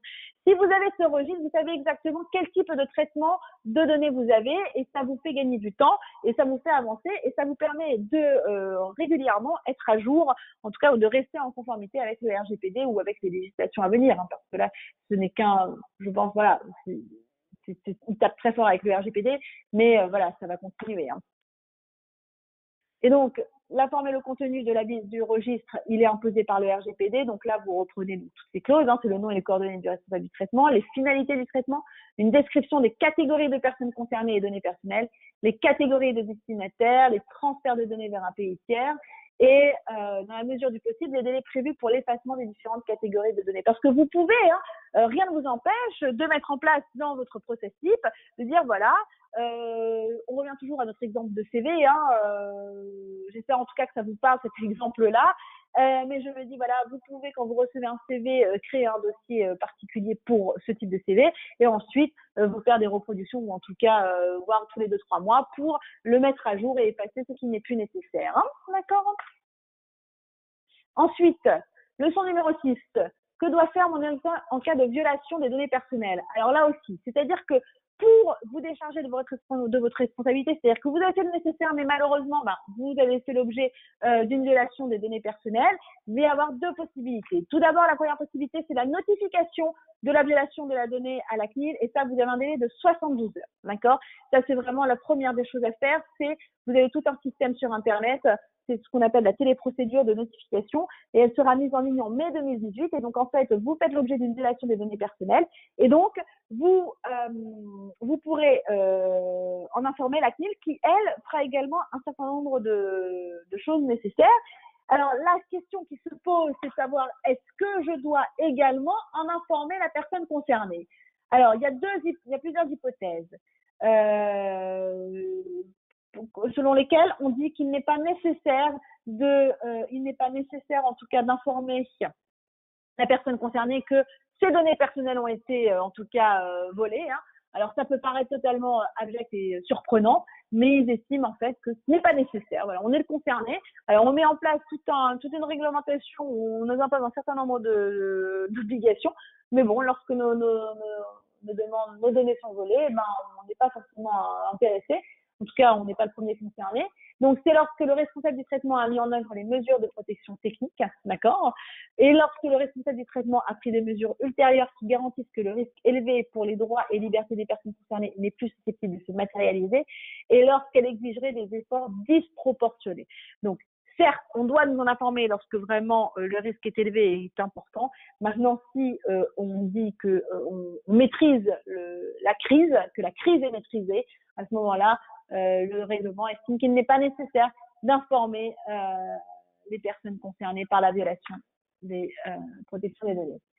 Ensuite, la question est de savoir qui est responsable en cas de défaillance. Alors, vous allez avoir la responsabilité civile du responsable des traitements, mais attention, nouveauté également du RGPD, c'est la co-responsabilité du sous-traitant.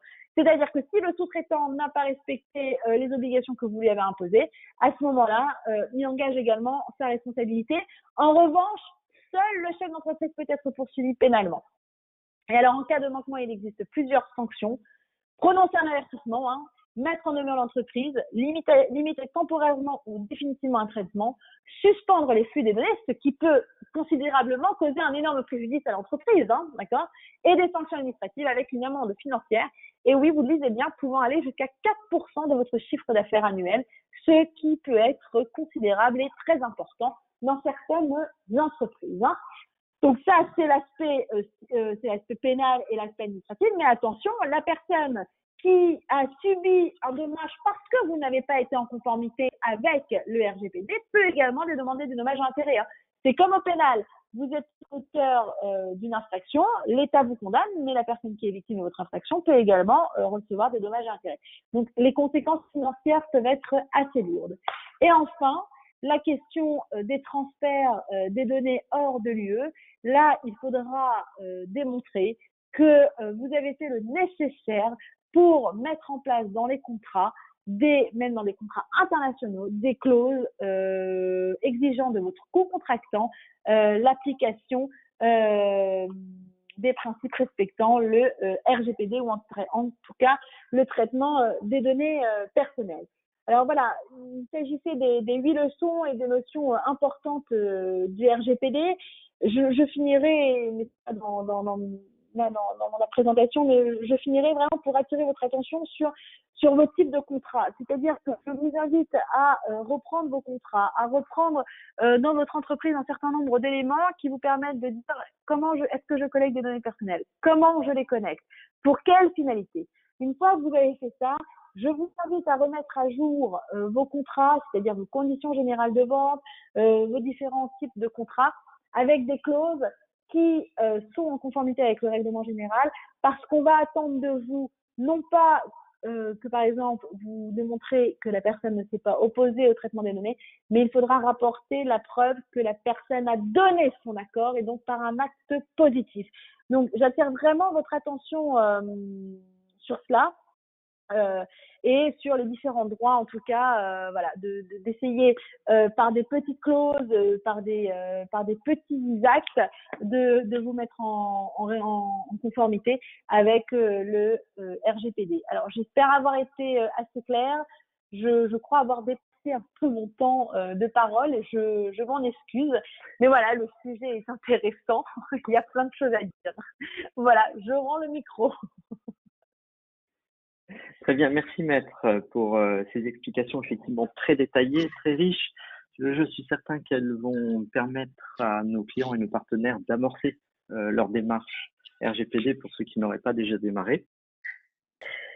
Je vais prendre le relais et reprendre l'affichage sur mon écran.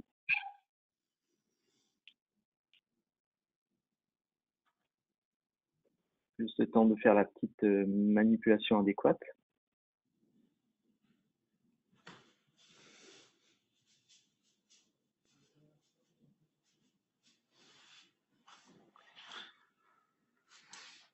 Voilà, donc encore merci, hein, Maître. C'était exposé avec brio et dynamisme, comme d'habitude. Merci. Alors donc, vous venez de voir toutes les démarches et procédures internes qu'il va falloir mettre en place. Je vais évoquer très rapidement les fonctions facilitatrices qui sont mises en place par les éditeurs et qui vont l'être progressivement. Voilà, je vais juste couper un petit micro pour qu'on entende correctement tout ça.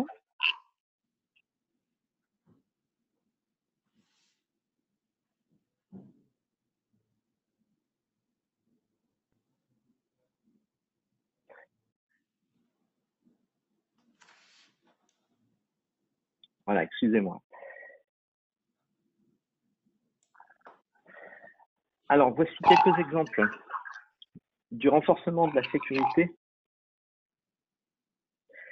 proposé par les éditeurs. Là, ici, il s'agit d'une fenêtre de 7G100C. Et le premier aspect évoqué dans le cadre de RGPD, c'est la capacité à renforcer la sécurité pour accéder au logiciel et contrôler qui fait quoi. Deuxième aspect, le respect des droits aux personnes et la limitation au traitement. Donc, l'idée étant d'identifier les personnes auxquelles on ne doit plus communiquer. Et enfin, la gestion des données personnelles et leur protection. L'idée pour les personnes non morales étant de les identifier et de permettre l'effacement des données au bout d'un certain délai. En résumé, on constate une approche très très progressive et prudente des éditeurs, mais une réelle volonté d'aider les entreprises dans leur démarche RGPD. Je pense aussi que l'expérience des mois à venir permettra probablement à chacun d'améliorer la démarche du RGPD. Alors, en ce qui nous concerne, vous et nous,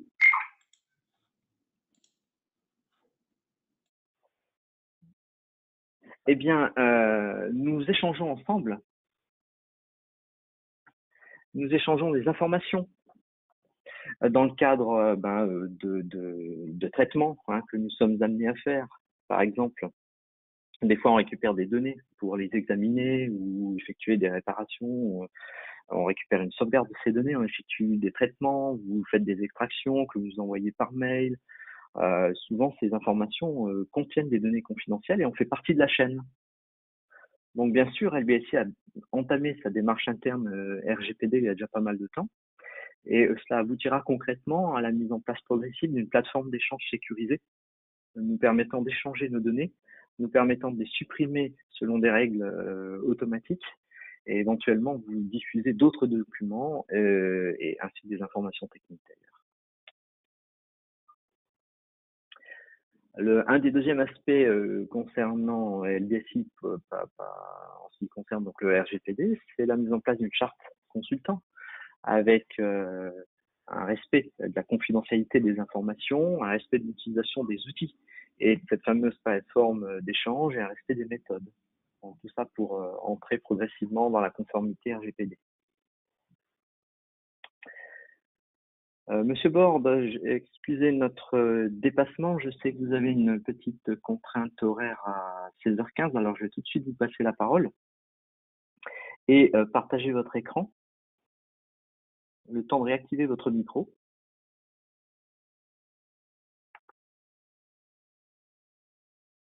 Voilà, est-ce que vous nous entendez, Monsieur Borde? Oui, bonjour à tous et à toutes.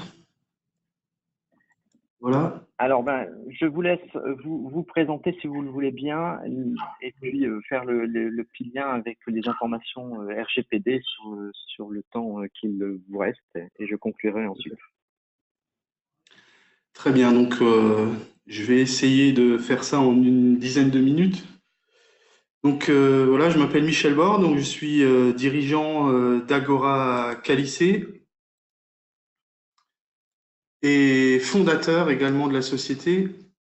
Et donc Agora Qualicé, donc je vais vous présenter rapidement ce que fait Agora Qualicé et aussi ce que nous faisons en partenariat avec la société LBSI. Et l'objectif principal de mon intervention, c'est de vous expliquer comment en 6 étapes, vous pouvez vérifier la conformité avec la loi GDPR de vos applications externalisées. Et vous verrez que la plupart des étapes s'appliquent aussi sur vos systèmes d'information internes. Donc, tout d'abord, qui est Agora Qualicé? Donc en fait, notre métier, c'est d'accompagner nos clients sur leurs projets de transformation numérique et plus largement sur tous leurs projets numériques. Et j'insiste sur le mot accompagner puisque notre but, c'est de concevoir des solutions 100% adaptées aux besoins de nos clients, donc sur mesure. Mais par contre, on n'y répond qu'avec des solutions externalisées dans nos data centers.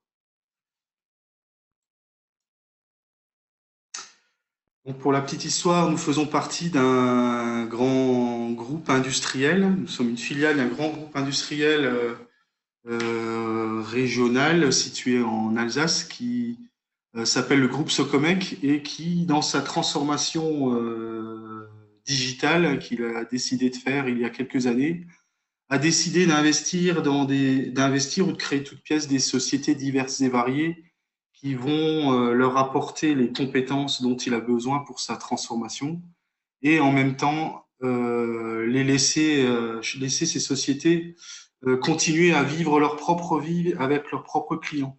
Et donc, c'est le cas d'Agora Qualicé qui a rejoint le groupe fin 2013. Donc, ce groupe nous donne une assise financière importante, voilà, c'est comme un groupe de 4000 personnes avec 27 filiales dans le monde, et nous donne les moyens de nos ambitions et accroît la croissance de nos clients. Donc, j'insiste pas plus sur ce sujet-là, mais voilà. Donc, pour accompagner nos clients sur leurs projets digitaux et construire avec eux des solutions sur mesure, donc Agora Qualicé, on a en gros tous les services qui existent à peu près sur le marché du cloud dans nos data centers, que nous avons classés en 5 thématiques. Donc, le premier, on est opérateur télécom voix data pour connecter les sites de nos clients à l'Internet et à nos data centers. On fournit ensuite tout ce qui est l'infrastructure as a service, donc soit sur nos propres matériels, soit sur des serveurs dédiés à nos clients. On a ensuite toute une palette d'outils pour gérer la sécurité et la disponibilité des systèmes d'information. Donc, soit pour faire des plans de reprise d'activité des systèmes d'information qui sont chez les clients dans nos data centers. On a de la sauvegarde externalisée et puis une palette d'outils pour gérer la sécurité des postes de travail, antivirus, anti-spam et des logiciels de sauvegarde du poste de travail. Après, on a tout ce qui est outils de messagerie et de solutions collaboratives où on a en gros nos propres outils qui sont tout à fait comparables à ce que propose un Office 365, par exemple. Et en même temps, nous sommes Cloud Service Provider des solutions Microsoft. Donc, on peut fournir à nos clients les solutions Office 365. Et à ce propos, nous avons monté une solution hybride, puisque certains de nos clients ne souhaitaient pas mettre toutes leurs données dans les mains du Patriot Act américain chez Microsoft. Et donc, avec ces solutions Office 365 hybrides, on a la possibilité de, par exemple, déconnecter sa messagerie, son SharePoint du cloud américain et de le garder en cloud privé. Et enfin, on est positionné via une plateforme numérique spécifique dans nos data centers sur les projets IoT, donc objets connectés de nos clients. Et donc, on les accompagne de la conception jusqu'à la mise en œuvre et à la gestion de leurs objets connectés. Et comme notre vrai métier, c'est d'accompagner nos clients et de leur fournir des solutions sur mesure, donc à travers 3 formules, le take and go qui en gros ce que fait la plupart des hébergeurs sur le marché, c'est que je choisis un service, il a telle option, tel prix. Mais nous sommes plutôt dans le make and go et le design and go où on va combiner tous nos savoir-faire, voire même intégrer des nouvelles solutions pour pouvoir monter une solution sur mesure, externalisée bien sûr, 100% adaptée aux besoins de nos clients. Alors, nos data centers aujourd'hui, donc on est présent dans 4 data centers en France, donc 2 à Strasbourg, 1 à Lyon et 1 à Paris pour couvrir le territoire national. Et depuis 1 an et demi, nous sommes présents à Shanghai et à Singapour. Donc on n'a pas d'entité légale sur place, mais c'est pour pouvoir diffuser nos services à nos clients qui ont des filiales et des clients sur ces zones géographiques. Et nous avons dans les cartons, c'est presque prêt pour pouvoir ouvrir quelque chose sur la plaque Amérique, afin de pouvoir couvrir la planète entière. Donc, avec notre partenaire, nos expertises communes, avec notre partenaire LBSI, on a monté pour nos clients communs une plateforme mutualisée dans un cloud privé pour héberger les solutions Sage 100 et EBP qui sont la spécialité de notre partenaire. Et donc, avec lui, on co-gère déjà quelques belles références au quotidien qui sont hébergées dans les data centers de Agora Qualicé. Je ne sais pas si M. Kennel voudrait rajouter quelque chose, mais certainement. Ben, écoutez, parmi les participants, nous avons une partie de nos clients que nous suivons de cette manière-là. On a effectivement dimensionné des machines et une manière de travailler ensemble qui apporte satisfaction aujourd'hui. Moi, je suis très rassuré sur l'aspect sécurité des informations et des applications qui sont chez vous. Très bien. Et puis, voilà.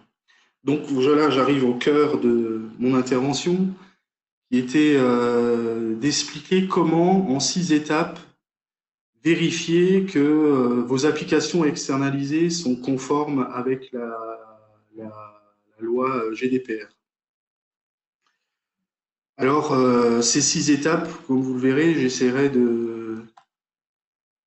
d'ouvrir un peu le débat pour que vous sachiez aussi comment vérifier si vos systèmes d'information internes sont conformes à cette loi.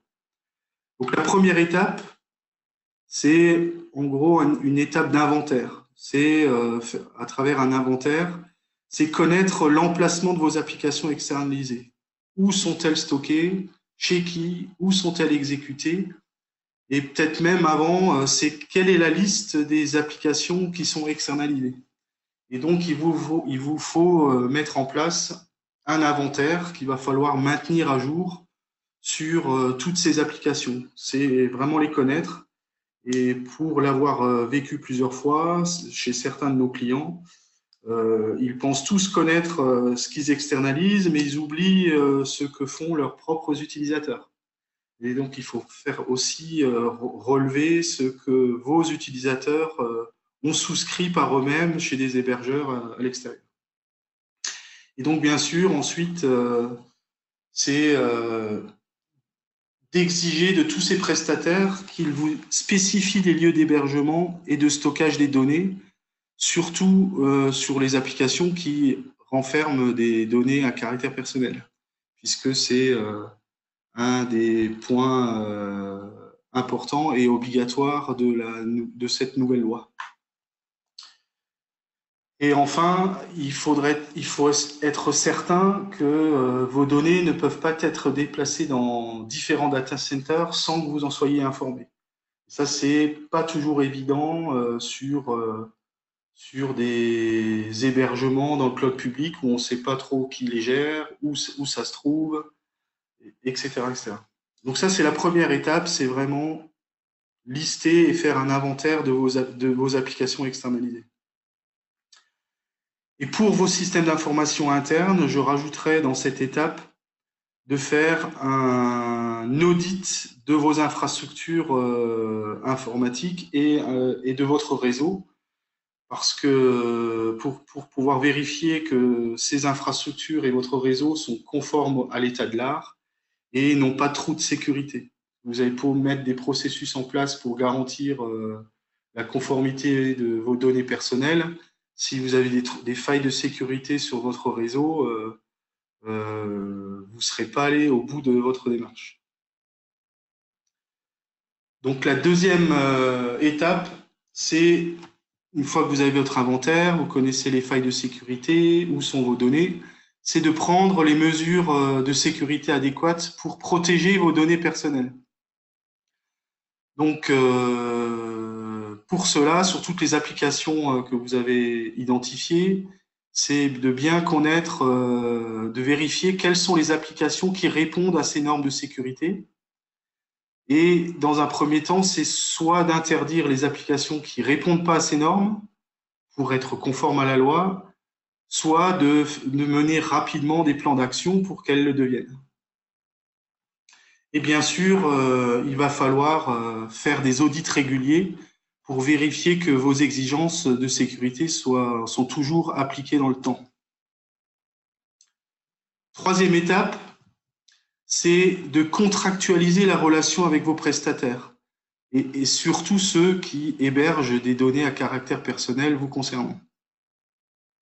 Donc, signer des contrats, vérifier les CGV de vos prestataires et pour cela, n'hésitez pas à vous faire aider par des spécialistes des contrats, notamment comme quelqu'un comme Maître Waknin, spécialiste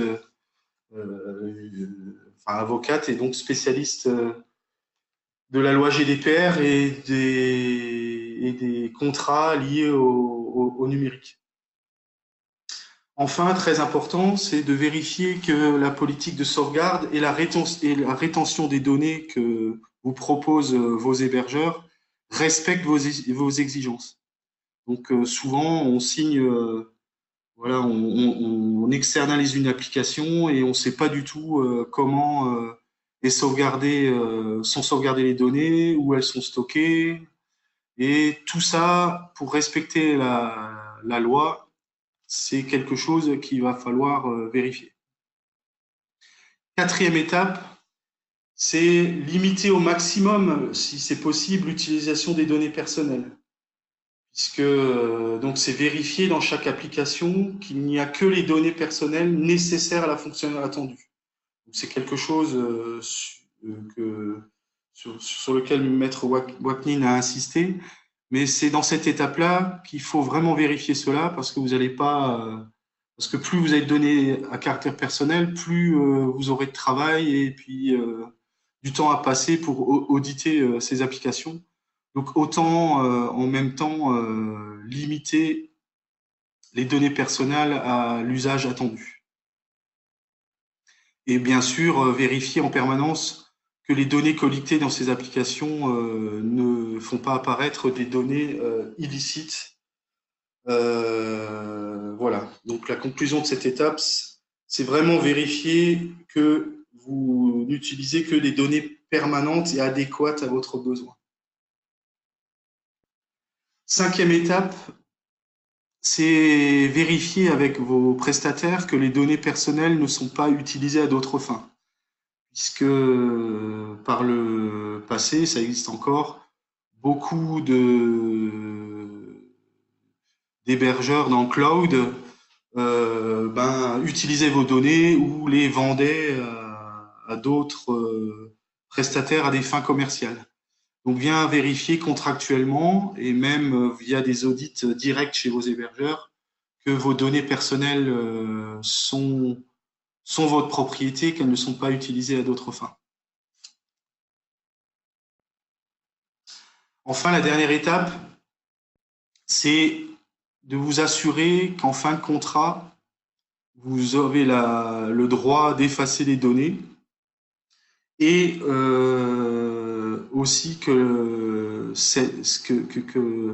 la réversibilité, c'est comme ça que ça s'appelle, est garantie dans le contrat, est garantie par vos prestataires. Donc, tout simplement, assurez-vous que votre prestataire est capable de vous donner de vous restituer vos données quand vous le souhaitez. Vérifiez qu'en fin de contrat, vos prestataires garantissent la suppression de vos données et bien sûr, le jour où vous êtes parti, qu'elles soient bien supprimées. Voilà. Et important, c'est aussi d'estimer le temps de récupération, puisque le jour où vous partez, plus vos données seront persistantes dans le temps, plus il y a le risque d'exposition, plus le risque d'exposition est élevé. Donc c'est quelque chose aussi qui, dans vos contrats et la relation que vous avez avec vos partenaires, auquel il faut faire très attention. C'est en combien de temps vos données seront supprimées. Alors, comment Agora Qualicé, et notamment avec notre partenaire LBIC, on vous aide à être conforme à cette nouvelle réglementation? C'est que nous nous engageons contractuellement. Donc, nous demandons à nos clients de signer un contrat de service dans lequel sont décrits nos SLA, c'est-à-dire nos engagements de service. En cas d'incident, qu'est-ce qui se passe? En cas d'indisponibilité de vos données, qu'est-ce qu'on fait? Quelles sont les pénalités? On s'engage sur la réversibilité, donc ce dont je viens de parler. Donc, qu'est-ce qui se passe en fin de contrat? Donc, bien sûr, on vous garantit que vous gardez la propriété de vos données et qu'on vous supprime vos données dans les 15 jours qui suivent la fin de contrat. Et il y a aussi tous les articles de loi liés à la GDPR notamment puisque comme nous sommes co-traitants et co-responsables des données que nous confient nos clients, dans ce cadre-là, on explique euh, quel est le cadre de nos interventions. Enfin, chez Agora Qualicé, on travaille en toute transparence. On explique et on dit à nos clients où sont hébergées les données, dans quel data center.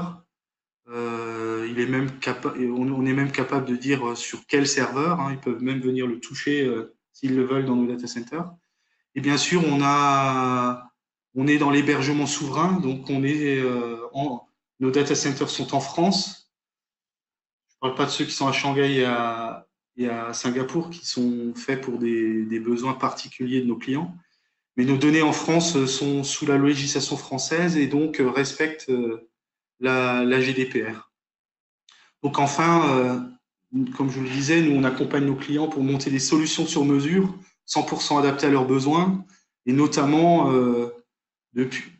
encore plus depuis qu'il y a la GDPR, on fait très attention à monter des solutions sur mesure adaptées à votre politique de sécurité. Enfin, on finalise les certifications ISO 27001 et hébergeur de données de santé, qu'on appelle la certification HDS. Donc l'ISO 27001, c'est la sécurité des systèmes d'information qui permettra d'avoir la certification et qui va permettre à nos clients d'être encore plus rassurés sur notre capacité à garantir la protection de leurs données. Enfin, on fait très attention à monter des infrastructures robustes et fiables. Donc ça, c'est facile à dire, mais en fait, nos ingénieurs viennent du monde de l'infrastructure et sont très à cheval sur le fait que nos infrastructures doivent être conformes en permanence à l'état de l'art. Et chose aussi importante, c'est qu'une donnée chez Agora Qualicé, une donnée posée dans un data center est toujours répliquée dans un deuxième. Comme ça, en cas de sinistre majeur, on a au moins les données de nos clients qui sont préservées dans un autre data center. Enfin, on a un DPO en interne.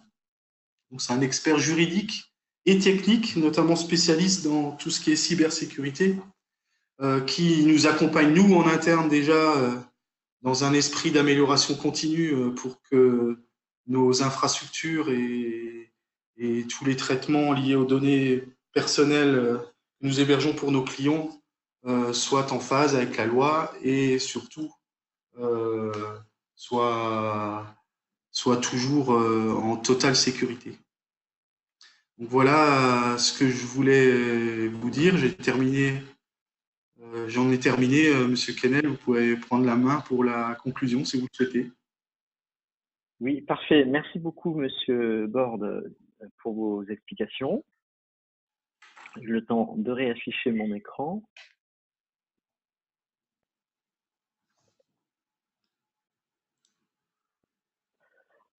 Alors, tout simplement, que ce soit pour les solutions Agora ou pour du conseil plus juridique par rapport à ces dispositions, vous pouvez directement prendre contact avec Monsieur Borde ou avec Maître Wacking si vous le souhaitez, ou passer par mon intermédiaire, il n'y a aucun souci.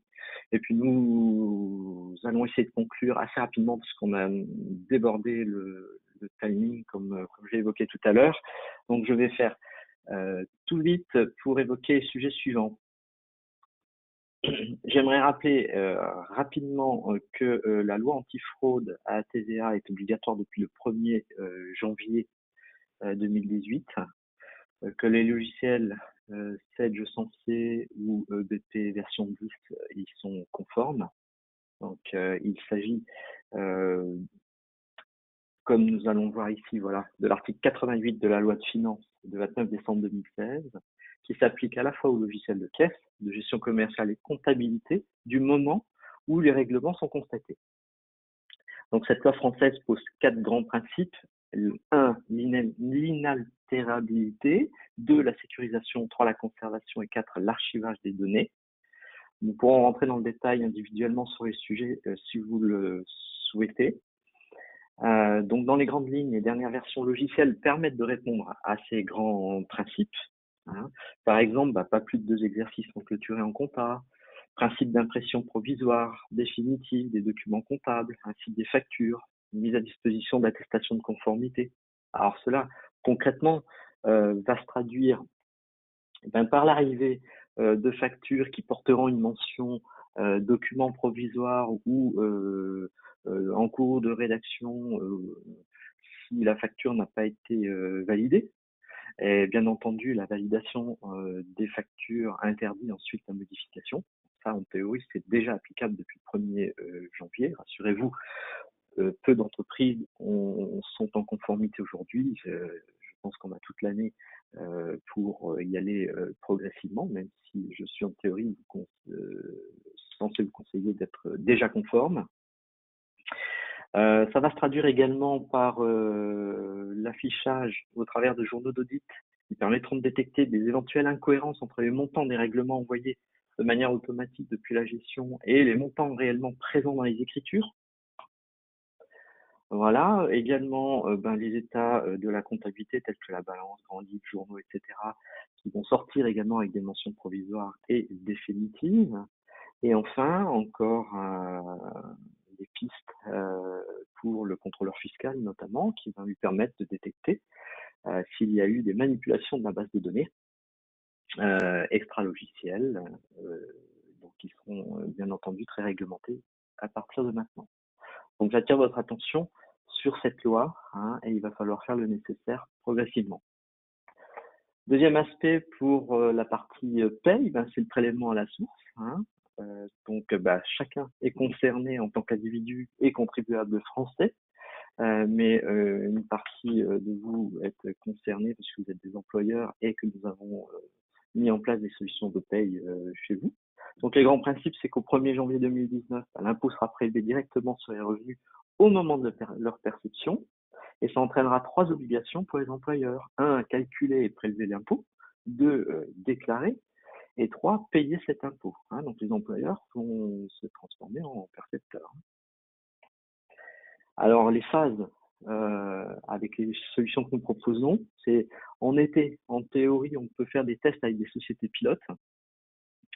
On craint que les solutions ne soient pas suffisamment matures et que ça risque d'être un petit peu lourd. Il semblerait que ce soit certains gros acteurs ou les éditeurs qui aillent dans cette direction. Nous, il nous paraît plus raisonnable d'attendre l'automne et l'arrivée des versions de paye compatibles pour commencer ces démarches. Il sera d'ailleurs possible à partir de septembre-octobre de préfigurer sur les bulletins de paye les informations liées au prélèvement. Donc on envisagera des démarrages d'accompagnement à ce moment-là. Peut-être qu'on organisera un webinaire sur un format un petit peu plus court que celui-ci, bien entendu, pour causer sur le sujet si c'est nécessaire. Enfin, ça va aller tout vite. En juin sort une version de paye intermédiaire qui va apporter des améliorations fonctionnelles. Je ne rentre pas dans le détail, on pourra en causer. Et en automne, justement, vous l'avez compris, des mises à jour légales liées à certaines suppressions, notamment au niveau du Pôle emploi, puis l'arrivée progressive du PASS, donc qu'on vient d'évoquer. 7 Sensé qui sort demain en version 3 et où on va commencer à voir apparaître les fonctionnalités RGPD qu'on a évoquées, des améliorations ergonomiques et fonctionnelles. Une version 3.10 en juin-juillet qui va approfondir toutes ces améliorations fonctionnelles. Et en automne, 7 Sensé Online aura droit également à ces ajouts fonctionnels. Enfin, pour la partie EBP, fin avril, une version 10.09 qui va sortir et qui nous apportera également des améliorations. Et en septembre, normalement, la V11. Et on espère l'arrivée des fonctionnalités RGPD à ce moment-là. Moi, je suis au bout. J'ai été un petit peu rapide pour essayer de tenir dans un délai raisonnable. J'ai vu qu'il n'y avait pas de questions de poser, donc pour vous permettre de gagner du temps et profiter, j'espère, pour vous du soleil, là, on va terminer assez rapidement ce rendez-vous. En tout cas, merci à chacun d'entre vous pour votre présence et votre assiduité. Nous restons à votre disposition pour tout complément d'infos, ainsi que pour planifier sur les mois à venir les mises à jour logicielles nécessaires, ainsi que nos accompagnements. Je vous ferai également parvenir le support comme promis et je vais faire tout mon possible pour publier ces informations pour que vous puissiez les partager. Profitez de ce beau temps et à très bientôt. Merci encore.